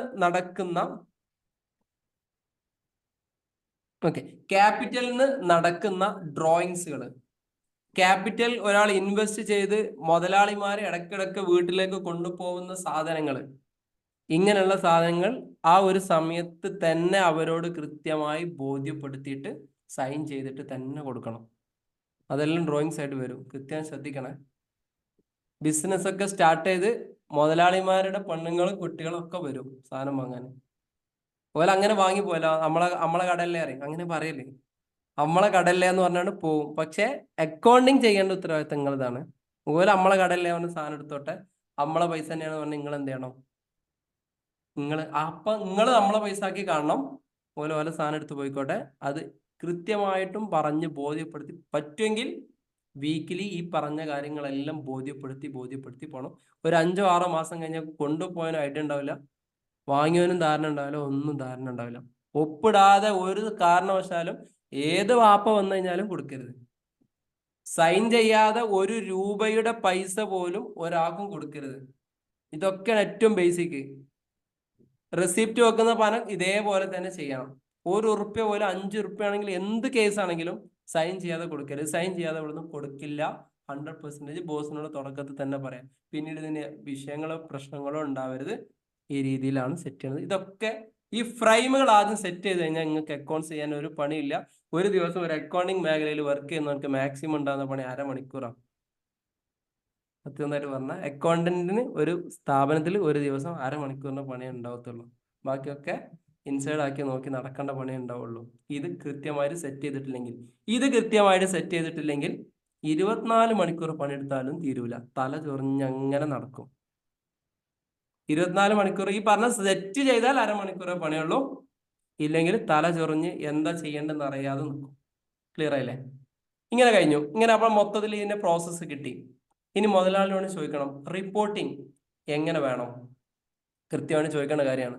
റിപ്പോർട്ടിങ് എങ്ങനെ വേണം? ഡെയിലി റിപ്പോർട്ടിങ് വേണോ? Daily profit, gross profit result വേണോ?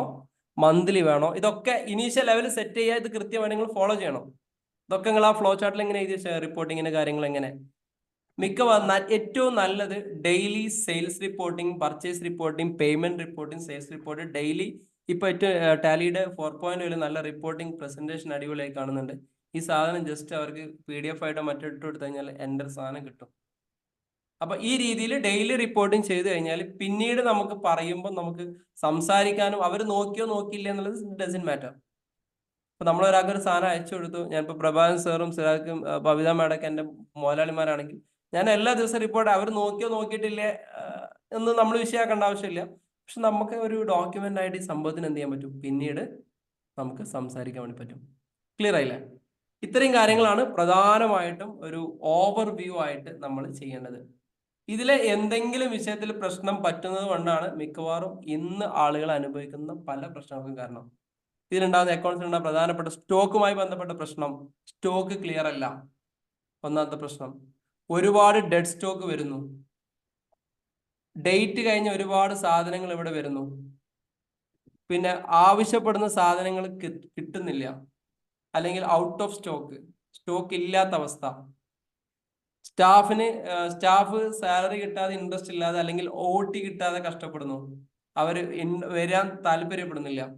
ഓവർ ഹെഡ്സുകൾ കൺട്രോൾ ചെയ്യാൻ പറ്റുന്നില്ല. ഈവൻ നമ്മളെ കറണ്ട് ബില്ലുകൾ, അതേപോലെ മറ്റുള്ള എക്സ്പെൻസ് ഓവർ ഹെഡുകൾ കൺട്രോൾ ചെയ്യാൻ പറ്റുന്നില്ല. എത്രയാണ് ഇൻവെസ്റ്റ് ചെയ്തത്, എത്രയാണ് ലാഭം, ഇത് അങ്ങോട്ടേക്കാ പോണെന്ന് പറയാൻ പറ്റുന്നില്ല. എന്താണ് ഇപ്പോഴത്തെ അവസ്ഥ നടക്കുന്നില്ല, ഏത് മേഖലയിലാണ് കൂടുതൽ കച്ചവടം നടക്കണമെന്ന് അറിയാൻ പറ്റുന്നില്ല. ഇങ്ങനെയുള്ള വിഷയങ്ങളൊക്കെ നിങ്ങൾ ഫേസ് ചെയ്യുന്നുണ്ടെങ്കിൽ, ഇതിൻ്റെ എല്ലാത്തിൻ്റെയും റീസൺ എന്ന് പറയുന്നത് ഞാൻ ഈ പറഞ്ഞ കാര്യങ്ങൾ ചെയ്യാത്തതുകൊണ്ടാണ്.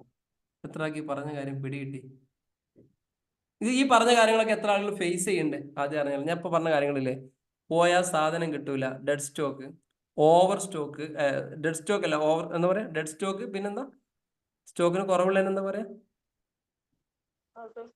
Out of stock, dead stock, പിന്നെ സാധനം എവിടെ വെച്ചെന്ന് കാണാനില്ല, റാക്ക് സെറ്റിങ്ങിൽ പാളി, കസ്റ്റമർ വന്ന് തിരിഞ്ഞു പോന്നു, സ്റ്റാഫുകൾ നിരന്തരം അടി ഉണ്ടാക്കുന്നു, മുതലാളിക്ക് എപ്പോഴും നമ്മൾ താല്പര്യമില്ല, റെസിപ്റ്റ് വാങ്ങാൻ വരുന്നവൻ, പൈസ തരാൻ വരുന്നവന് ഇഷ്ടമില്ല, പേയ്മെന്റ് ഒന്നും ഇഷ്ടമില്ല, ചങ്ങായിക്ക് ഒരു ഐഡിയ ഇല്ല, അക്കൗണ്ടിന് ഒരു ഐഡിയ ഇല്ല, ബില്ല് ചോദിച്ചാൽ കിട്ടൂല, ഇതൊന്നും കിട്ടൂല എന്ന് പറയുന്ന ഒരു അവസ്ഥ വരുന്നുണ്ടെങ്കിൽ നമ്മൾ ഈ പറഞ്ഞ പ്രിപ്പറേഷൻ ഒന്നും ഇല്ലാത്തതാണ്.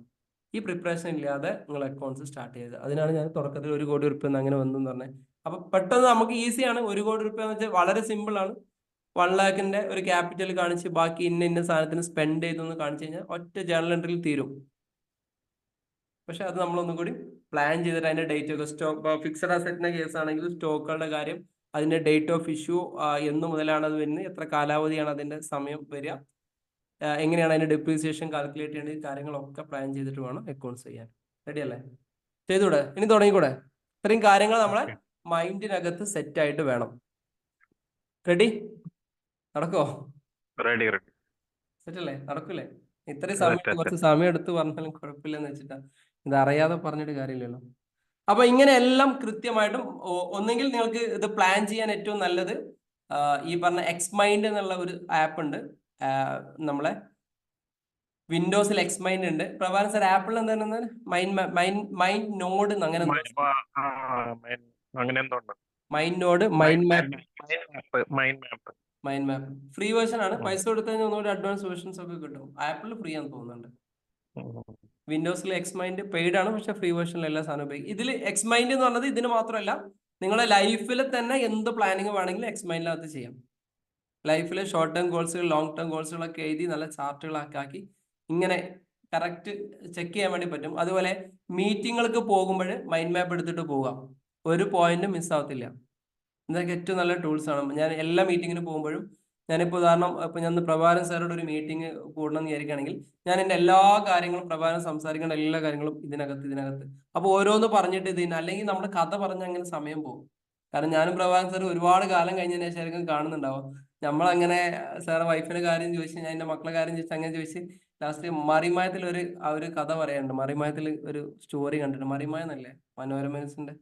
ഒരാളെ ബാങ്കിൽ പോയിട്ട് ഒരു റെസിപ്റ്റ്, ഒരു ഇതിനെ കുറിച്ച് ചോദിക്കുന്ന ഇല്ലേ, ആരൊരാളെ നിയാസിനോട് ചോദിക്കുന്ന, ബാങ്കിൽ പോയിട്ട് ചെക്ക് ബുക്കിനെ കുറിച്ച് ചോദിക്കുന്നുണ്ട്. അതിന്റെ ഇടയിൽ ആ പ്രസവത്തിന്റെ കാര്യം, അത് നടക്കുന്ന കാര്യം അയാൾ അങ്ങനെ പറഞ്ഞ ലാസ്റ്റ് അയാൾ എണീച്ചു പോകുന്ന ഒരു കഥ. അതൊക്കെ വന്ന് എന്തിനാന്ന് ഓർമ്മ ഉണ്ടാവില്ല. ഇതേപോലെയാണ് പല മീറ്റിങ്ങുകളിലെ അവസ്ഥ. അവസാനം കഴിഞ്ഞ് പോകുമ്പോഴേക്ക് എന്തിനാ നമ്മൾ വന്നതെന്നറിയാം. അപ്പം മീറ്റിങ്ങുകൾ കൃത്യമായിട്ട് എല്ലാ കാര്യങ്ങളും സംസാരിക്കണം, പക്ഷെ പോയിന്റ് വിടാതെ ഇങ്ങനെ എഴുതി കഴിഞ്ഞാൽ, മൈൻഡ് മാപ്പ് ഉപയോഗിക്കാതെ ഒരു ടൂൾ. ഞാൻ ഈ മൈൻഡ് മാപ്പ് 2021 സമയത്ത് എനിക്ക് ഒരാൾ പറഞ്ഞതാണ്. അതിനുശേഷം എന്ത് മീറ്റിങ്ങുകൾക്ക് പോകുമ്പോഴും ഞാൻ ഈ മൈൻഡ് മാപ്പ് ഉപയോഗിച്ചാണ് പോവുക. അപ്പൊ എനിക്ക് പോയിന്റുകൾ മിസ്സാകത്തില്ല. അപ്പം നിങ്ങൾ അക്കൗണ്ട്സിന്റെ കേസിന് മാത്രമല്ല, നിങ്ങൾ എന്ത് പ്ലാൻ ചെയ്യുകയാണെങ്കിലും മൈൻഡ് മാപ്പ് ഉപയോഗിച്ചിട്ട് പ്ലാൻ ചെയ്യാം. ബിസിനസ് പ്ലാൻ ചെയ്യുകയാണെങ്കിലും ഒക്കെ മൈൻഡ് മാപ്പ് ഉപയോഗിച്ചിട്ട് എന്ത് ചെയ്യാം, പ്ലാൻ ചെയ്യാം. ഓക്കെ, ഇനി ഒരു 1 മിനിറ്റ്.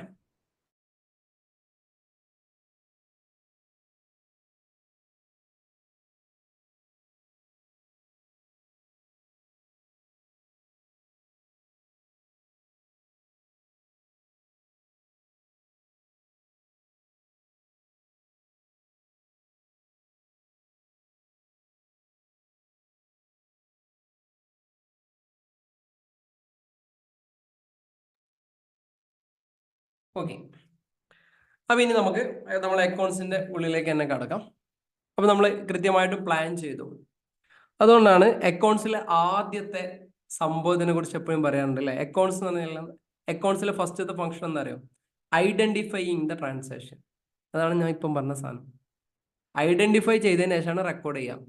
ഐഡന്റിഫൈ ദ ട്രാൻസാക്ഷൻ, ഓരോ ട്രാൻസാക്ഷൻ നമ്മൾ ഐഡന്റിഫൈ ചെയ്യാം, തരംതിരിക്കാം, മനസ്സിലാക്കുക, വ്യക്തമാക്കുക, അതിനകത്ത് ഐഡന്റിഫൈ ചെയ്യാം. ഐഡന്റിഫൈ ചെയ്തതിന് ശേഷം ഇനി നമ്മൾ റെക്കോർഡിംഗ് പ്രോസസ്സിലേക്ക് കിടക്കുകയാണ്. റെക്കോർഡിംഗ് പ്രോസസ്സിലേക്ക് നോട്ട്ബുക്കിൽ നമ്മൾ എങ്ങനെ ചെയ്തിരുന്നത്? റെക്കോർഡിംഗിൽ എന്ത് ചെയ്ത് ഒരു ട്രാൻസാക്ഷൻ കിട്ടിക്കഴിഞ്ഞാൽ അതിൽ ഓരോ അക്കൗണ്ട്സിനെയും നമ്മൾ കൃത്യമായിട്ട് ഐഡന്റിഫൈ ചെയ്തു. അത് കഴിഞ്ഞതിന് ശേഷം നമ്മൾ റെക്കോർഡ് ചെയ്തു, നോട്ട്ബുക്കിൽ റെക്കോർഡ് ചെയ്തു. റെക്കോർഡ് ചെയ്യാൻ വേണ്ടി നമ്മൾ ജേണൽ എൻട്രി എന്നുള്ള ഒരു ടൂൾ ഉപയോഗിച്ചു. ഓക്കെ, അപ്പൊ നമ്മൾ ഇനി അങ്ങനെയാണ് നോട്ട്ബുക്കിൽ അങ്ങനെയാണ് എഴുതിയത്. ഇനി നമ്മൾ നേരെ കമ്പ്യൂട്ടറിനകത്ത് ഈ ഒരു സംഭവം എങ്ങനെയാണ് ചെയ്യുക എന്നുള്ളതാണ് ഇനി നോക്കേണ്ടത്. അപ്പൊ റെക്കോർഡിംഗ് എന്നാണ് ഫസ്റ്റത്തെ ഫംഗ്ഷൻ, റെക്കോർഡിംഗ്. റെക്കോർഡിങ്ങിന് വേണ്ടിയിട്ട് നമ്മൾ ഒരു കമ്പ്യൂട്ടറിനകത്ത് റെക്കോർഡ് ചെയ്യണമെങ്കിൽ ഈ സംഭവം ആദ്യം ഡാറ്റ അതിനകത്ത് കയറ്റണം, വേണ്ടേ? കമ്പ്യൂട്ടർ ടാലി എന്ന് പറഞ്ഞ ഒരു സോഫ്റ്റ്വെയർ, സാധാ സോഫ്റ്റ്വെയർ ആണ്. അതിൽ നമ്മളെ നാട്ടിൽ നടക്കുന്ന കാര്യങ്ങളെല്ലാം അതിൽ ഉണ്ടായിക്കോണമെന്നില്ല അല്ലേ. നമ്മൾ നടക്കുന്ന എക്സ്പെൻസുകൾ ഡിഫറെന്റ് ആയിരിക്കും. എൻ്റെ ബിസിനസ്സിൽ നടക്കുന്ന അക്കൗണ്ട്സ് ആയിരിക്കില്ല ഷമീർ ഖാന്റെ ബിസിനസ്സിൽ നടക്കുക, ഷമീർ ഖാൻ നടക്കുന്നതായിരിക്കില്ല രാജശ്രീ മാഡത്തിന്റെ അടുത്ത് നടക്കുക, ബിപിൻ സാർ അടുത്ത്, എല്ലായിടത്തും ഡിഫറെന്റ് അക്കൗണ്ട്സ് ആയിരിക്കും. അപ്പൊ ഓരോന്നിനെയും അതിന്റെ നേച്ചർ അനുസരിച്ച് സെപ്പറേറ്റ് ലെഡ്ജറുകൾ ഉണ്ടാക്കുന്നതാണ് നല്ലത്. നമുക്ക് ഓരോന്നിനെയും ഐഡന്റിഫൈ ചെയ്യാൻ സെപ്പറേറ്റ് ലെഡ്ജർ ഉണ്ടാക്കാം. ഇല്ലെങ്കിൽ ലെഡ്ജറിനകത്ത് നമ്മൾ കോസ്റ്റ് സെന്റർ എന്ന് പറഞ്ഞ പരിപാടി ഉണ്ട്. ആലോചിക്കണ്ട, മനസ്സിലായില്ലെങ്കിൽ അത് വിട്ടേക്കാം. ഒന്നെങ്കിൽ ഓരോന്നിനും സെപ്പറേറ്റ് ലെഡ്ജർ ഉണ്ടാക്കുക, അല്ലെങ്കിൽ കോസ്റ്റ് സെന്റർ എന്ന് പറഞ്ഞാൽ ഓരോന്നിനെയും കോസ്റ്റ് അനലൈസ് ചെയ്യാൻ നമ്മൾ എന്ത് ചെയ്യണം? കോസ്റ്റ് സെന്റർ എന്നുള്ള പറഞ്ഞ ഒരു സംഭവം നമുക്ക് കീപ്പ് ചെയ്യാം. അതും ചെയ്യേണ്ടത് നമ്മൾ പഠിക്കാം. അപ്പൊ നമ്മൾ ആദ്യം റെക്കോർഡ് ചെയ്യാൻ വേണ്ടിയിട്ട് നമ്മുടെ ബിസിനസ് നടക്കുന്ന മൊത്തം ട്രാൻസാക്ഷൻ, അപ്പൊ ഐഡന്റിഫൈ ദ ട്രാൻസാക്ഷൻ നടക്കുന്ന സമയത്ത് നമ്മൾ മൊത്തത്തിൽ നമ്മുടെ ബിസിനസിന്റെ ഫ്ലോ കിട്ടിക്കഴിഞ്ഞാൽ ആ ബിസിനസ്സിൽ സാധാരണ രീതിയിൽ ഉണ്ടാകുന്ന മൊത്തം അക്കൗണ്ട്സുകളെയും നമുക്ക് കിട്ടും. മനസ്സിലായില്ലേ? ഇപ്പം സാലറി, ഇൻട്രസ്റ്റ്, കമ്മീഷൻ, എല്ലാ കാര്യങ്ങളും എന്ത് ചെയ്തു നമുക്ക് എന്ത് കിട്ടും? ഡിഫറെന്റ് ആയിട്ട് കിട്ടും. ഇതെല്ലാം നമ്മൾ ഐഡന്റിഫൈ ചെയ്ത ട്രാൻസാക്ഷനിൽ കിട്ടുന്ന സാലറി കൊടുക്കുന്നുണ്ട്, ഇൻട്രസ്റ്റ് കൊടുക്കുന്നുണ്ട്, ഡെലിവറി ചാർജ് ഉണ്ട്, കമ്മീഷൻ ഉണ്ട്, ഇന്ന റെസീപ്റ്റ്സ് ഉണ്ട്, പ്രോഫിറ്റ് ഉണ്ട്, ലോസ്, ഇതെല്ലാത്തിനും നമ്മൾ ആ ഒരു ട്രാൻസാക്ഷൻ എടുക്കുമ്പോൾ നമ്മുടെ മൊത്തം ബിസിനസിനെ കുറിച്ച് പഠിച്ചു കഴിഞ്ഞാൽ ഓരോ ലെഡ്ജറുകളും നമുക്ക് കിട്ടും. അപ്പൊ ഡയറക്റ്റ് എക്സ്പെൻസുകളെല്ലാം നമ്മൾ ഒന്നിച്ച് ക്രിയേറ്റ് ചെയ്യാം, ഇൻഡയറക്റ്റ് എക്സ്പെൻസുകളും ക്രിയേറ്റ് ചെയ്യാം, ഡയറക്റ്റ് ഇൻകം, ഇൻഡയറക്റ്റ് ഇൻകം എല്ലാം ചെയ്യാം, ഡിഫറെന്റ് ആയിട്ട് ക്രിയേറ്റ് ചെയ്യാം. അപ്പൊ ഓരോ ബിസിനസിന്റെ നാച്ചുറിനനുസരിച്ച് നേരത്തെ നമ്മൾ സ്വഭാവമൊക്കെ പഠിച്ചല്ലോ, പർച്ചേസ് എങ്ങനെ, സെയിൽസ് എങ്ങനെ, ഇതിനനുസരിച്ച് എല്ലാത്തിനും വേണ്ടിയിട്ടുള്ള ലെഡ്ജറുകൾ നമ്മൾ ഇനീഷ്യൽ ലെവലിൽ സെറ്റ് ചെയ്യാം. എന്നിട്ട് ഈ ലെഡ്ജറും ഇങ്ങനെയുള്ള മാസ്റ്റർ ഡാറ്റകളും നമ്മൾ എന്ത് ചെയ്യാം? കൗണ്ടറിൽ ഇരിക്കുന്നവന്റെ സിസ്റ്റത്തിൽ നിന്ന് അങ്ങ് ഓഫ് ചെയ്ത് കൊടുക്കാം. കൗണ്ടറിൽ ഇരിക്കുന്നവന് എന്തേ ചെയ്യാൻ പാടുള്ളൂ? സെയിൽസും പർച്ചേസ് ചെയ്യാൻ പാടുള്ളൂ. ബാക്കി എല്ലാ സാധനങ്ങളും അവന്റെ അക്കൗണ്ട്സിൽ നിന്ന് അങ്ങ് ഓഫ് ചെയ്ത് കൊടുക്കാം. ഇത് ഓഫ് ചെയ്തിട്ടില്ലെങ്കിൽ അവനും ഇതിന്റെ ഉള്ളിൽ കയറി പണിയാൻ തുടങ്ങും. കാരണം നമ്മളൊരു പണി എടുത്തിട്ട് വെച്ചിട്ടുണ്ടാവും, അവൻ എന്ത് ചെയ്യും? ബില്ലിൽ ഇരിക്കുന്നവനും അക്കൗണ്ട്സിലേക്ക് കയറും. അത് നമുക്ക് ഓരോരുത്തർക്കും യൂസർ ഐ ഡിയും പാസ്വേഡും സെറ്റ് ചെയ്ത് കൊടുക്കാൻ വേണ്ടി പറ്റും. ഓരോരുത്തർക്കും യൂസർ ഐ ഡിയും പാസ്വേഡും സെറ്റ് ചെയ്ത് കൊടുക്കാനും പറ്റും. ഓരോരുത്തരുടെയും ജോബ് റോളുകളും നമുക്ക് സെറ്റ് ചെയ്യാൻ വേണ്ടി പറ്റും. ഞാൻ നോക്കിയിരുന്നോ ടാലിയിൽ ഇങ്ങനത്തെ സാധനങ്ങളൊക്കെ? കണ്ടിട്ടില്ല? ടാലി ചെയ്തിട്ടില്ല അല്ലേ? ടാലിയിൽ നമുക്ക് 10 സ്റ്റാഫ് ഉണ്ടെങ്കിൽ, ഉദാഹരണം നമുക്ക് 3 കൗണ്ടർ ഉണ്ടെങ്കിൽ, ഓക്കെ, 3 കൗണ്ടർ ഉണ്ടെങ്കിൽ നമുക്ക് 3 കൗണ്ടർ ഉണ്ടെന്ന് വിചാരിച്ചോളി. 3 കൗണ്ടർ ഉണ്ടെങ്കിൽ 3 കൗണ്ടറിലെ സ്റ്റാഫിനും സെപ്പറേറ്റ് യൂസർ ഐ ഡിയും പാസ്വേഡും കൊടുക്കാം. അത് ഓൻ മാത്രം അറിഞ്ഞാൽ മതി. ഇനി ഓന്റെ പാസ്വേഡ് കയറി നമ്മൾ ചെയ്തെന്നുള്ളൊരു പ്രശ്നം ഉണ്ടാവുമല്ലോ, അതിന് വേണ്ടിയിട്ട് ആദ്യം തന്നെ ഓനോട് പറയാം, ഒരു യൂസർ ഐ ഡിയും പാസ്വേഡും കൊടുത്തിട്ട് അപ്പം തന്നെ സിസ്റ്റത്തിനകത്ത് ചെയ്യാം. ഫസ്റ്റ് ലോഗിൻ ചെയ്യുന്ന സമയത്ത് തന്നെ പാസ്വേഡ് മാറ്റാനുള്ള ഒരു ചാൻസ് കൊടുക്കുക. അപ്പൊ നമ്മൾ എഡിറ്റ് ചെയ്തല്ല എന്ന് പറഞ്ഞു കൊടുക്കാം. മാസ്റ്റർ അഡ്മിൻ നമ്മളെ കയ്യിലുണ്ട്. എന്നാലും ഇങ്ങനെ അങ്ങനെയാണെങ്കിൽ ഓരോരുത്തരെ ബില്ലടിച്ച് കഴിഞ്ഞ് കഴിഞ്ഞാൽ അവർ സൈൻ ഔട്ട് ചെയ്ത് അവർ പോകും.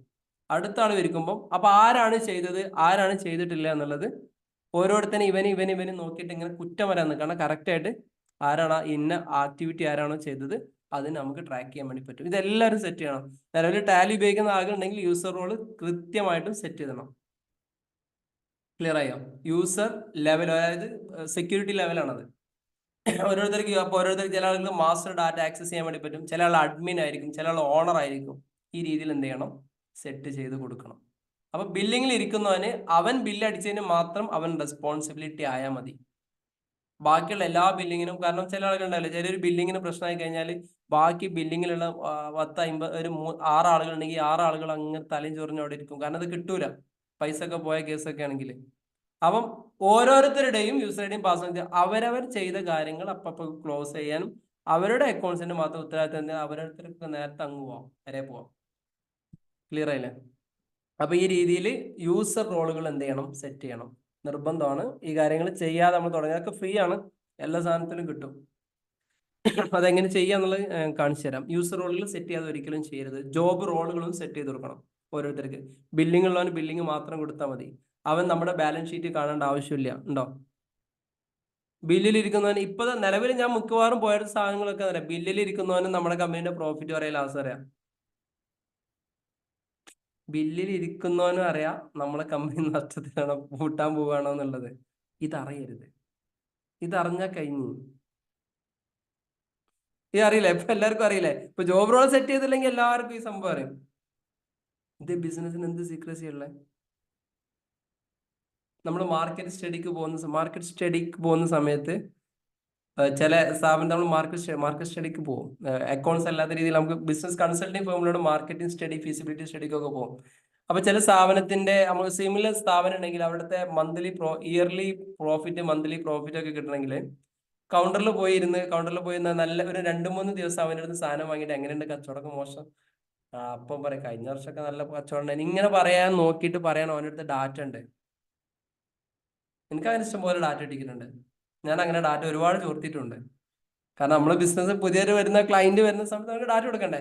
അപ്പൊ നമുക്ക് ബോധ്യപ്പെട്ടൊരു സാധനമാണ് ഈ ചങ്ങായിമാർക്ക് ഈ സംഭവം ഒന്ന് ക്ലോസ് ചെയ്തിട്ട് ഇവൻ ഇങ്ങനെ പച്ചക്ക് പറയില്ലല്ലോ എന്നുള്ളത് പലപ്പോഴും തോന്നിയിട്ടുണ്ട് എനിക്ക്. കാരണം അവന് ചിലപ്പോൾ റിപ്പോർട്ട് തന്നെ കാണിച്ചു തരും. കഴിഞ്ഞ വർഷം കണ്ടില്ല എത്ര ഉള്ളൂ, ഈ വർഷം എത്ര ഉള്ളു, നമ്മളിങ്ങനെ നോക്കുമല്ലോ, നമ്മളതിന് പോയതല്ലേ. അപ്പൊ എന്ത് ചെയ്യണം? ഇത് നമ്മൾ ബ്ലോക്ക് ചെയ്യണം. ഇല്ലെങ്കിൽ നമ്മുടെ കോമ്പറ്റീറ്റർ അടുത്ത സ്റ്റാഫിനോട് കമ്മ്യൂണിക്കേറ്റ് ചെയ്ത് കഴിഞ്ഞാൽ നമ്മുടെ കംപ്ലീറ്റ് ഡാറ്റ പോകും. ഇതിനാണ് യൂസർ ലെവൽ സെക്യൂരിറ്റി ടാലിയിൽ നമ്മൾ ഉപയോഗിക്കുന്നത്. ഓക്കെ, ടാലിക്ക് എപ്പോഴും പാസ്വേഡ് സെറ്റ് ചെയ്യണം. പാസ്വേഡ് സെറ്റ് ചെയ്യാതെ ഒരിക്കലും പോകരുത്. പാസ്വേഡ് സെറ്റ് ചെയ്ത് കഴിഞ്ഞാൽ എൻക്രിപ്റ്റഡ് ആവും, പിന്നെ ഡാറ്റ വേറെ ആർക്കും എടുക്കാൻ പറ്റില്ല. പാസ്വേഡ് എല്ലാവരും ടാലി വോൾട്ട് പാസ്വേഡ് എന്നാണ് അതിന് പറയാം. അതെല്ലാവരും എന്ത് ചെയ്യണം? സെറ്റ്. ഇതാണ് ടാലിയുടെ ഒരു ബേസിക് സംഭവങ്ങൾ. അപ്പൊ നമ്മൾ ഓരോരുത്തർക്കും വേണ്ടിയിട്ടുള്ള അക്കൗണ്ട്സുകളെല്ലാം നമ്മൾ ഐഡന്റിഫൈ ചെയ്ത് വ്യക്തമായിട്ട് നമ്മൾ മനസ്സിലാക്കി കഴിഞ്ഞു. അങ്ങനെ മനസ്സിലാക്കി കഴിഞ്ഞിട്ട് നമ്മൾ ഇതിലേക്ക് എൻ്റർ ചെയ്യണം. എൻട്രിനെയാണ് നമ്മൾ ആദ്യം എൻട്രിങ്ങിന് വേണ്ടി നമ്മൾ ഉപയോഗിക്കുന്നത് ലെഡ്ജറുകളാണ്. ഓക്കെ, അപ്പൊ ടാലിയെ സംബന്ധിച്ചിടത്തോളം journal, ledger, trial balance, profit and loss account, trading account, ഈ പറഞ്ഞ സംഭവം ടാലിക്കകത്തില്ല.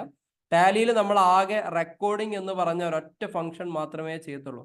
ടാലിയിൽ റെക്കോർഡിംഗ് എന്ന് പറഞ്ഞ ഒറ്റ ഫംഗ്ഷൻ മാത്രമേ ചെയ്യത്തുള്ളൂ. ബാക്കി എല്ലാ കാര്യങ്ങളും എന്ത് ചെയ്യും? ടാലി സ്വന്തമായിട്ട് ചെയ്തോളും. ടാലിയിൽ എന്തൊക്കെയുള്ളൂ? റെക്കോർഡിംഗ് മാത്രം ചെയ്താൽ മതി. ക്ലാസിഫൈയിങ് അവരൊറ്റയ്ക്ക് ചെയ്യും. സമ്മറൈസിങ് അവരൊറ്റയ്ക്ക് ചെയ്തു തരും.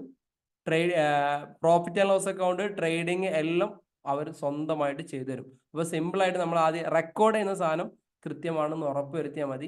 ഈ റെക്കോർഡ് ചെയ്ത് കഴിഞ്ഞാൽ നേരത്തെ പറഞ്ഞ എല്ലാ റിപ്പോർട്ടുകളും അടിപൊളിയായിട്ട് കിട്ടും. ഇപ്പോൾ ഏറ്റവും ടാലിയുടെ പുതിയ ഒരു അപ്ഡേഷൻ പ്രകാരം ഇപ്പോൾ ഇതിന്റെ ഡാഷ്ബോർഡ് നോക്കിക്കഴിഞ്ഞാൽ തന്നെ എത്രങ്ങാനും മാറ്റം എന്തായാലും ഇതിൽ ഡാറ്റകളൊന്നും കൊടുക്കാത്തതുകൊണ്ടാണ്. മുമ്പ് ടാലിയിൽ ഇങ്ങനെയുള്ള ഡാറ്റകളൊന്നും നമുക്ക് കിട്ടിയില്ലായിരുന്നു അല്ലേ? ടാലി ഉപയോഗിക്കുന്ന ആൾക്കാരില്ല, പ്രധാന ഇങ്ങനത്തെ സാധനങ്ങളൊന്നും ഇല്ലായിരുന്നു.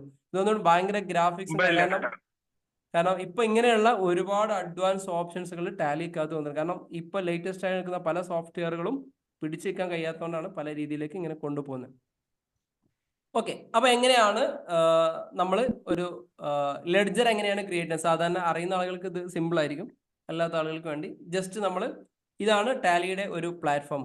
ടാലി എന്ത് കാര്യങ്ങളും നമ്മൾ സ്റ്റാർട്ട് ചെയ്യുമ്പോഴും ഈ ഒരു ഗേറ്റ് വേ ഓഫ് ടാലി എന്ന് പറഞ്ഞ ഒരു ഓപ്ഷനകത്താണ് നമ്മൾ സ്റ്റാർട്ട് ചെയ്യണത്.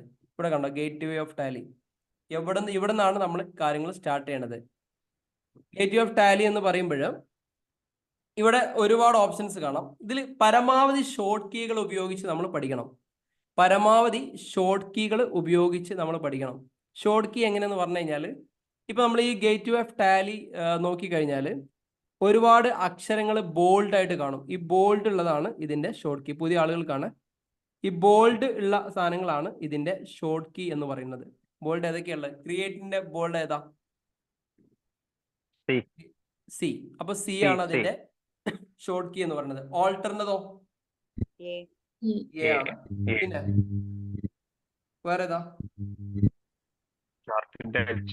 ചാർട്ട് ഓഫ് അക്കൗണ്ട്സിന്റേത് എച്ച്, വൗച്ചറിന്റേത് വി, ഡേ ബുക്കിന്റേത് ബി, കെ, ബാങ്കിങ്ങിന്റെ ഈ രീതിയിൽ എന്തുണ്ടാവും? ഷോർട്ട്. ഈ ഷോർട്ട് കീകള് ഇതേപോലെ പരമാവധി ഇങ്ങനെ തന്നെ കീപ്പ് ചെയ്യാം. നമ്മള് ജസ്റ്റ് സി അടിച്ചു കൊടുത്താൽ ക്രിയേറ്റ് വരും.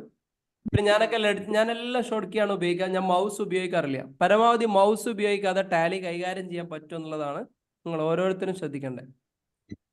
ഫസ്റ്റ് ഇനീഷ്യൽ ലെവൽ ഇത് പറ്റിക്കോണമെന്നൊന്നുമില്ല. പക്ഷെ എങ്ങനെ ഈ ബോൾഡ് അക്ഷരം മാത്രമാണ് ആദ്യത്തെ ഈ ബോൾഡ് കാണുന്ന എല്ലാം ഇതിന്റെ ഷോർട്ട് കീ ആണ്.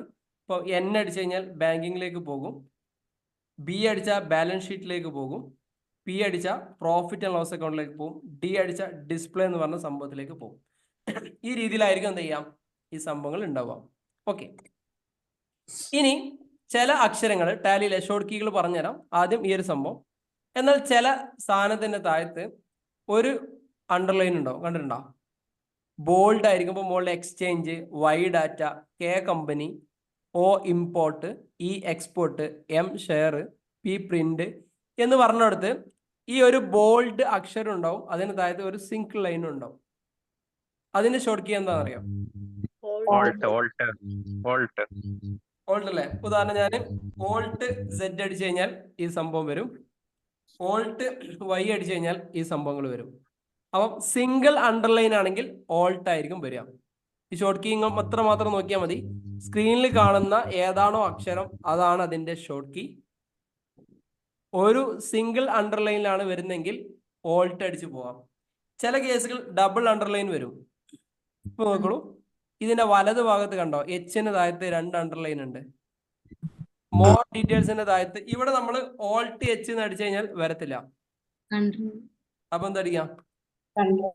കൺട്രോൾ എച്ച് ആണ് അടിക്കേണ്ടത്. ഇതാണ് ഏറ്റവും ബേസ് ആയിട്ടുള്ള ഷോർട്ട് കീ എന്ന് പറയുന്നത്. സെറ്റ് അല്ലേ? ഇതെല്ലാവരും അതേപോലെ ജസ്റ്റ് അങ്ങ് നോട്ട്സ് ചെയ്ത് പോയിക്കോളൂ, നിങ്ങൾക്ക് പെട്ടെന്ന് സംഭവങ്ങൾ മനസ്സിലാവും. ഓക്കെ, ഇപ്പൊ ഷോർട്ട് കീ ഈ രീതിയിലാണ്.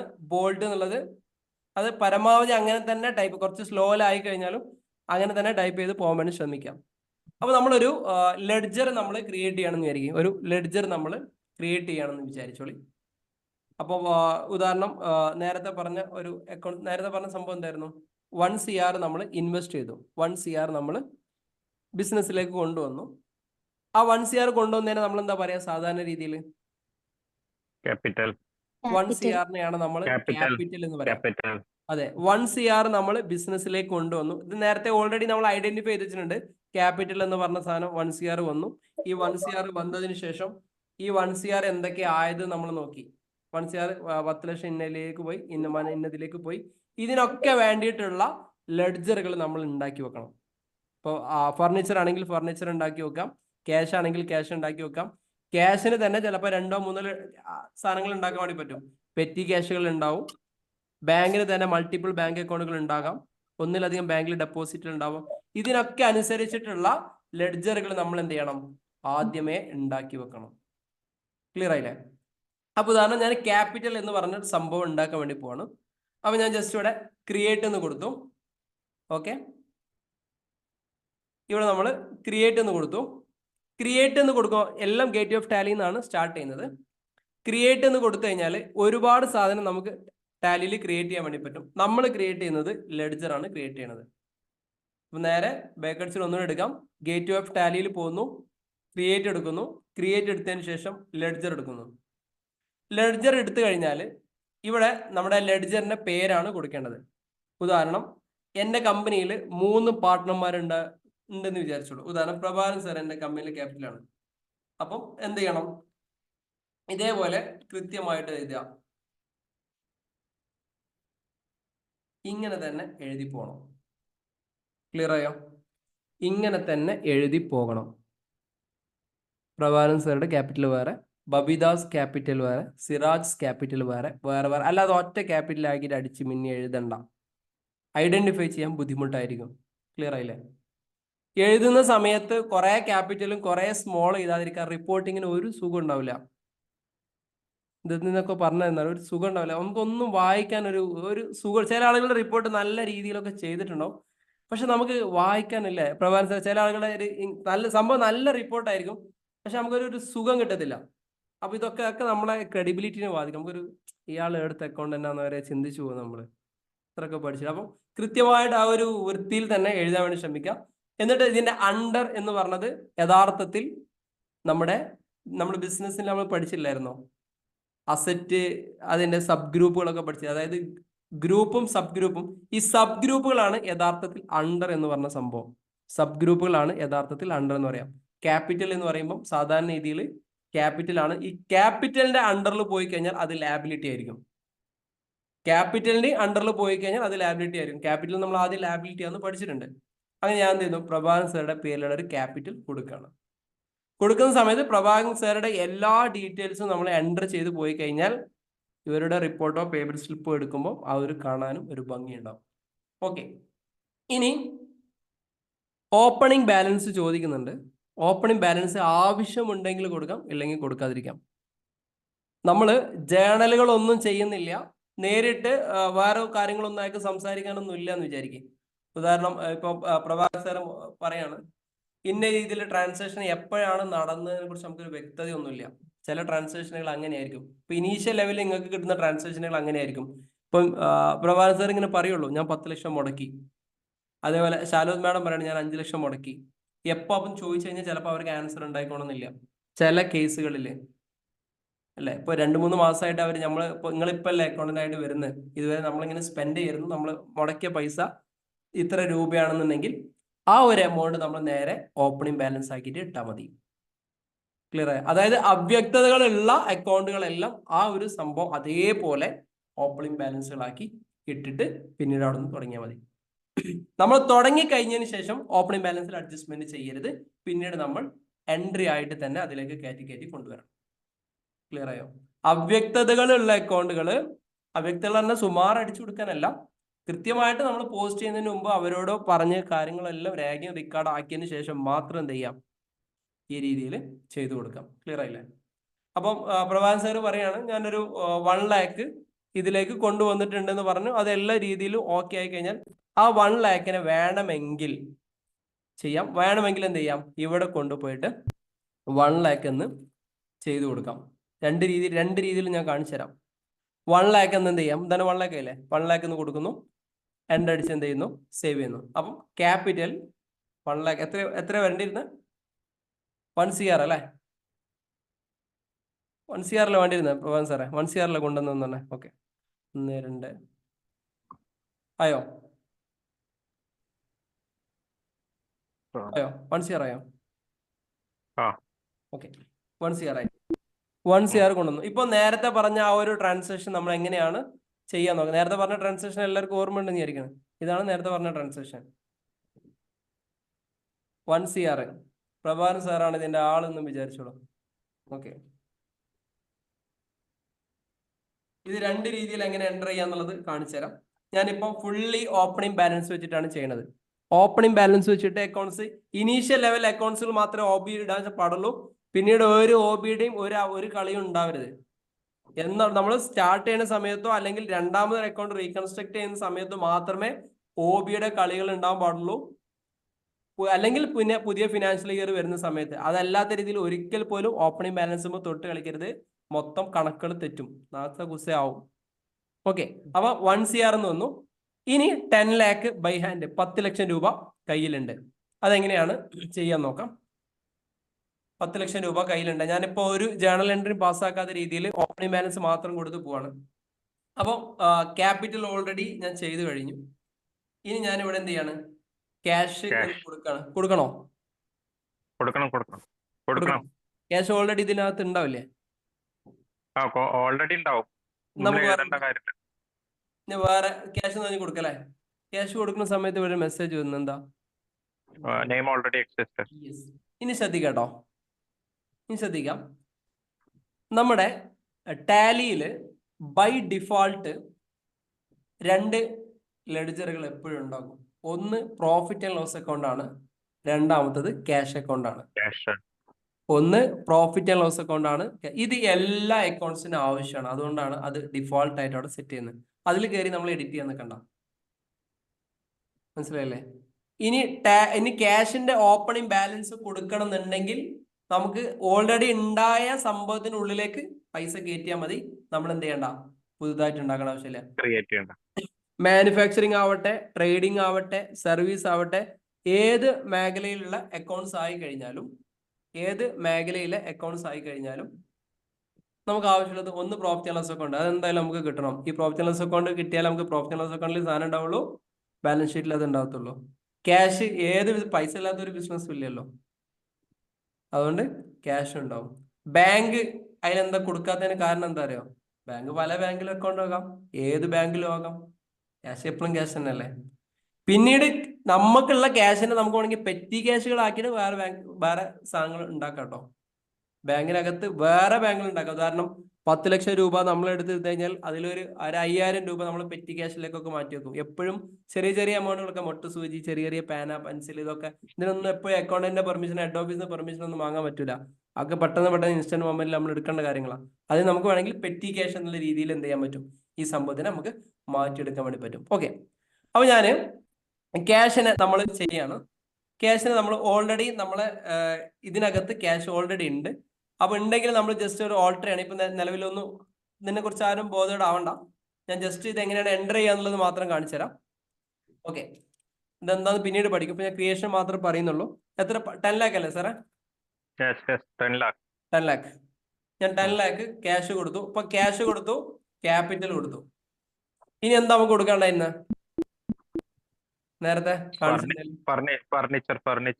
ഫർണിച്ചർ എത്രയാ? 10 lakh. 10 lakh. ഓക്കെ, അപ്പൊ ഞാനിവിടെ ക്രിയേറ്റ് കൊടുത്തിട്ട് ഫർണിച്ചറും കൂടി ഉണ്ടാക്കുകയാണ്. ഇവിടെ ഫർണിച്ചർ എന്ന് പറഞ്ഞാൽ ഫർണിച്ചറിന്റെ അണ്ടർ എന്താ? ഫർണിച്ചറിന്റെ സബ് ഗ്രൂപ്പ് എന്താ? ഫിക്സഡ് ഇൻ നാച്ചർ ആണ്. സോ അതുകൊണ്ട് നമ്മൾ ഫിക്സഡ് അസറ്റ് എന്ന് കൊടുക്കാണ്. ജസ്റ്റ് എഫ് എന്ന് മാത്രം അടിച്ചു കൊടുത്താൽ മതി. അപ്പം എഫുമായി ബന്ധപ്പെട്ട എല്ലാ സാമഗ്രികളും ഇവിടെ വരും. അല്ലാതെ മൊത്തത്തിൽ അടിച്ചു കൊടുക്കേണ്ട ആവശ്യമില്ല. ഇപ്പൊ എഫ് എന്ന് മാത്രം അടിച്ചാൽ ഫിക്സഡ് അസറ്റ് വരും. അപ്പൊ പരമാവധി ഷോർട്ട് കീ മാത്രം ഉപയോഗിക്കാം, പരിപാടികൾ പെട്ടെന്ന് തീരും. അത് എത്ര? 10 lakh ആണോ? 10 lakh. 10 lakh. ഓക്കെ, ഇനി എന്താ സ്ഥാനം? Interior ഡിസൈനിങ്ങിന് 13 lakh. ഇന്റീരിയർ അല്ലേ? അപ്പൊ നമ്മൾ ഇന്റീരിയർ എന്ന് കൊടുത്തിട്ട് ഇന്റീരിയർ കൊടുക്കാം നമുക്ക്. എന്നിട്ട് വേണമെങ്കിൽ ഫിക്സഡ് അസറ്റ് എന്ന് കൊടുത്തോളി, മനസ്സിലാൻ വേണ്ടിയിട്ട്. ഓക്കെ, ഈ എലിയാസ് ആണ് സംഭവം എന്താ? അതിന്റെ ഷോർട്ട് നമുക്ക് എന്തെങ്കിലും കൊടുക്കാം അതിന്. യെസ്, ഷോർട്ട് ഫോം ആയിട്ട് കൊടുക്കാം. ഇപ്പൊ ജസ്റ്റ് ID അല്ലെങ്കിൽ എന്തെങ്കിലും കൊടുക്കാം, IF, ഇന്റീരിയർ ഫിക്സ്. IF എന്ന് മാത്രം അടിക്കുമ്പോൾ സ്പീഡായിട്ട് വരാൻ വേണ്ടിയിട്ടാണ് അത് കൊടുക്കുന്നത്. അത് നമ്മൾ ഫിക്സഡ് അസറ്റ് ആണ്. അതിന്റെ വാല്യൂ എത്രയാ? 10 lakh അല്ലേ? അല്ല, 30.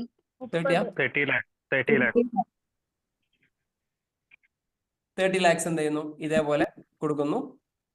ഓക്കെ, ഇനി എന്താ ഉള്ളേ? സ്റ്റോക്ക്. സ്റ്റോക്ക് അല്ലേ? ബാങ്ക് ഉണ്ടോ? ബാങ്ക് ഉണ്ട്.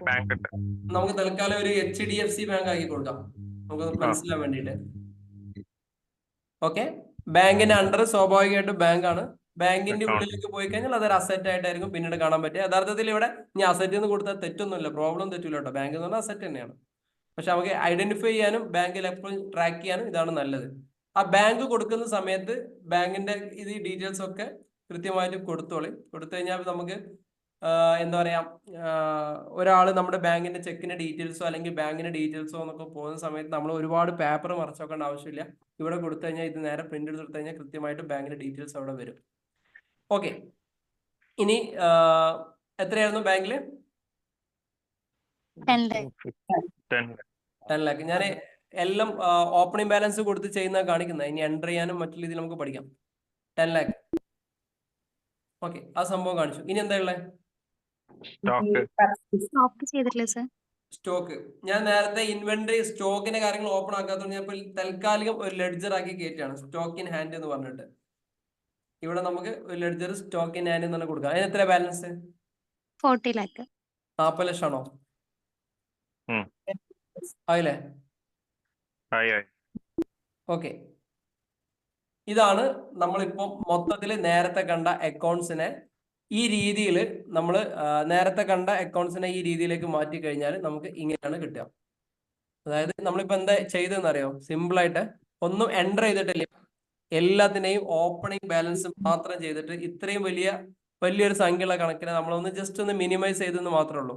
ഇതിന്റെ റിസൾട്ട് എന്താണ് എന്നുള്ളത് മാത്രമാണ് നമ്മളിനി അറിയേണ്ടത്. അപ്പോൾ 1 CR നമ്മൾ ഇൻവെസ്റ്റ് ചെയ്തു. ഈ 1 CR 10 lakh ഹാൻഡ് ആണ്, 30 ഇന്റീരിയർ ആണ്, 10 ഫർണിച്ചർ ആണ്, 40 സ്റ്റോക്ക് ഇൻ ഹാൻഡ് ആണ്, 10 ബാങ്ക് ആണ്. ഇതിന് നമ്മൾ ജസ്റ്റ് ഇതിന്റെ റിപ്പോർട്ട് നമ്മൾ നേരെ ടാലിയിലേക്ക് ജസ്റ്റ് ഒന്നുമില്ല, എല്ലാം ഓപ്പണിംഗ് ബാലൻസ് മാത്രമാണ് കൊടുത്തത്. ഓപ്പണിംഗ് ബാലൻസ് എപ്പോഴൊക്കെ ചെയ്യാൻ പറ്റുക? ഒന്നെങ്കിൽ കമ്പനി സ്റ്റാർട്ട് ചെയ്യുന്ന സമയത്ത് അവ്യക്തതയുള്ള അക്കൗണ്ടുകളാണെങ്കിൽ എല്ലാവരോടും സംസാരിച്ച് ക്ലിയർ ഫിനിഷ് ചെയ്യാം. ഇല്ലെങ്കിൽ പുതിയ ഫിനാൻഷ്യൽ ഇയർ സ്റ്റാർട്ട് ചെയ്യുന്ന സമയത്ത് നമുക്ക് ചെയ്യാം. അല്ലെങ്കിൽ പിന്നെ എപ്പോഴാണ് ചെയ്യാൻ പറ്റുക? പിന്നെ എപ്പം ചെയ്യാൻ പറ്റും? സോഫ്റ്റ്വെയർ ചേഞ്ച് ചെയ്യുമ്പോൾ പിന്നെ ചെയ്യാനേ പറ്റൂല. സോഫ്റ്റ്വെയർ ചെയ്യാം അല്ല, പിന്നീട് ഒരിക്കലും എന്ത് ചെയ്യാൻ പറ്റില്ല, ഓപ്പണിംഗ് ബാലൻസ് തൊട്ട് കളിക്കുകയേ ചെയ്യരുത്. ഇനി ഓപ്പണിംഗ് ബാലൻസ് തൊട്ട് കളിച്ചാൽ എന്ത് സംഭവിക്കുന്ന അറിയോ? ഡിഫറൻസ് ഇൻ ഓപ്പണിംഗ് ബാലൻസ് എന്ന് പറഞ്ഞിട്ട് ബാലൻസ് ഷീറ്റിൽ സംഭവം വരും. സാധനം എവിടെ തപ്പിയാലും കിട്ടൂല.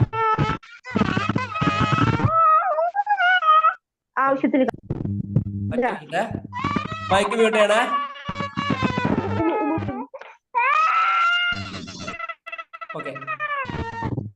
ഓക്കെ സാരമില്ല, ഇതൊക്കെ സ്വാഭാവികമാണ് അല്ലേ? നമുക്ക് കുഴപ്പമില്ല, നമ്മൾ ഫാമിലി ആയിട്ട് വരുമ്പോൾ കുഴപ്പമില്ലല്ലോ അല്ലേ? നമ്മൾ മക്കൾ തന്നെ അല്ലേ? ആരും കുഴപ്പമാക്കാനൊന്നും ഇല്ലല്ലോ, ഒക്കെ നമ്മളെ ആൾക്കാർ തന്നെ, അതുകൊണ്ട് കുഴപ്പമില്ല. ഇതൊക്കെ സ്വാഭാവികമായിട്ട് സംഭവിക്കുന്നത്. അതിന് തെറി വിളിക്കൊന്നും വേണ്ട, ദേഷ്യം പിടിക്കൊന്നും വേണ്ട. ഇതൊക്കെ നമ്മളെ മക്കൾ, ഇപ്പൊ എന്റെ മക്കൾ ഇവിടെ വന്നിരുന്നാലും സംഭവിക്കൽ ഇതൊക്കെ തന്നെയാണ്. ഒക്കെ കണ്ടിന്യൂ മതി, പക്ഷെ എപ്പോഴും നമ്മൾ ശ്രദ്ധിച്ചാൽ മതി. അതൊക്കെ സാരമില്ല, അങ്ങനെയൊക്കെ സംഭവിക്കും. എനിവേ, നമ്മൾ ഈ പറഞ്ഞ കാര്യങ്ങളൊക്കെ കൃത്യമായിട്ടും ഓപ്പണിംഗ് ബാലൻസ് വെച്ചിട്ട് എന്ത് ചെയ്യണം? നമ്മൾ ചെയ്തു കൊടുക്കാം. ഇത് വൺസേ നമ്മൾ ചെയ്യാൻ പാടുള്ളൂ. പിന്നീട് ഇടയ്ക്കിടയ്ക്ക് ഈ ഓപ്പണിംഗ് ബാലൻസ് കളിക്കരുത്. പിന്നീട് ഓപ്പണിംഗ് ബാലൻസ് കളിച്ച് കഴിഞ്ഞാൽ നമ്മളെ റിപ്പോർട്ടിങ്ങിൽ കണ്ടിന്യൂസ് ഈ സാധനം ഡിസ്റ്റർബ് ചെയ്യും. എവിടെയാന്നുള്ളത് ഒരു പിടുത്തം കിട്ടൂല. കുറെ പ്രോഫിറ്റ് ലോസ് അക്കൗണ്ട് പോകും, അതിൻ്റെയും ബാക്കോട്ടേക്ക് പോകും. അങ്ങനെ പോയി കഴിഞ്ഞാൽ അപ്പൊ ലാസ്റ്റ് ആയിരിക്കും ഏതോ ചങ്ങായി ചെയ്തു വെച്ച കാര്യങ്ങൾ ഉണ്ടാവും. ഇനി നമ്മൾ ഇതിന്റെ റിപ്പോർട്ട് ഒന്ന് ജസ്റ്റ്, നമ്മൾ ഇപ്പൊ ചെയ്തതിന്റെ റിപ്പോർട്ട് ജസ്റ്റ് ഒന്ന് നോക്കി നോക്കാം, എന്താണ് ഇതിന്റെ ഒരു അവസ്ഥ എന്നുള്ളത്. ബാലൻസ് ഷീറ്റ്, ഇനി ബാലൻസ് ഷീറ്റാണ് നമ്മൾ നോക്കണം പ്രധാനമായിട്ടും. ബാലൻസ് ഷീറ്റ് എടുക്കുന്ന സമയത്ത് ഇവിടെ ഈ സംഭവം കണ്ട, ഈ സാധനം കണ്ട നിങ്ങള്? ഈ സാധനത്തിന് ഈ പറഞ്ഞ സംഭവം ഉണ്ടല്ലോ, ഇവൻ ഇങ്ങനെ കയറി വന്നു കഴിഞ്ഞാൽ എത്ര ആളുകൾക്ക് ഈ സാധനം ഉണ്ട് ബാലൻസ് ഷീറ്റിൽ? പറഞ്ഞുതരാം, എത്ര ആളുകൾക്ക് ഈ സാധനം ബാലൻസ് ഷീറ്റിലുണ്ട്? ഉണ്ടോ? പ്രഭാരം സാർക്ക് ഉണ്ടോ? Hello, difference in opening balance എന്നുള്ള എത്ര ആൾക്ക്, ടാലി ഉപയോഗിക്കുന്ന ആൾ എത്ര ആൾക്കാർക്ക് ഈ സാധനം ഫേസ് ചെയ്യുന്നുണ്ട്? ഒന്ന് ചാറ്റ് ബോക്സിൽ പറഞ്ഞേ. ഓൾറെഡി തന്നെ ഉണ്ട്. നോ, കറക്റ്റ് ആയിട്ടുള്ള എത്ര ആളുണ്ട്? ടാലി ഉപയോഗിക്കുന്ന എത്ര ആൾക്ക്? യെസ്, രഞ്ജിത്തിനുണ്ട്, പിന്നെ തുളസിക്കുണ്ട്. എത്ര ആൾ? ഇതൊരു കോമൺ ഇഷ്യൂ ആണ്. ഇഷ്യൂ മീൻസ് നമ്മൾ സ്റ്റാർട്ടിങ് ലെവലിൽ പാളിയ എല്ലാ സാധനത്തിനും ഇങ്ങനെ വന്നിട്ടുണ്ടാവും. ഓക്കെ, ഞാൻ 90% പോകുന്നിടത്തൊക്കെ ഇത് കാണാറുണ്ട്. ഇത് ഈ ഒരു മിസ്റ്റേക്ക് കണ്ടുപിടിക്കണമെങ്കിൽ ചിലപ്പം മാസങ്ങളോളം ഇരുന്നാലേ കാണാൻ പറ്റുള്ളൂ. അപ്പം ഇത് വരാതിരിക്കാൻ എന്ത് ചെയ്യണം എന്നുള്ളത് ഇനി നമ്മൾ അടുത്തൊരു സെഷനിൽ ഡീറ്റെയിൽ ആയിട്ട് പറയാം. ഇനി കൂടുതൽ സമയം ഞാൻ കളയുന്നില്ല.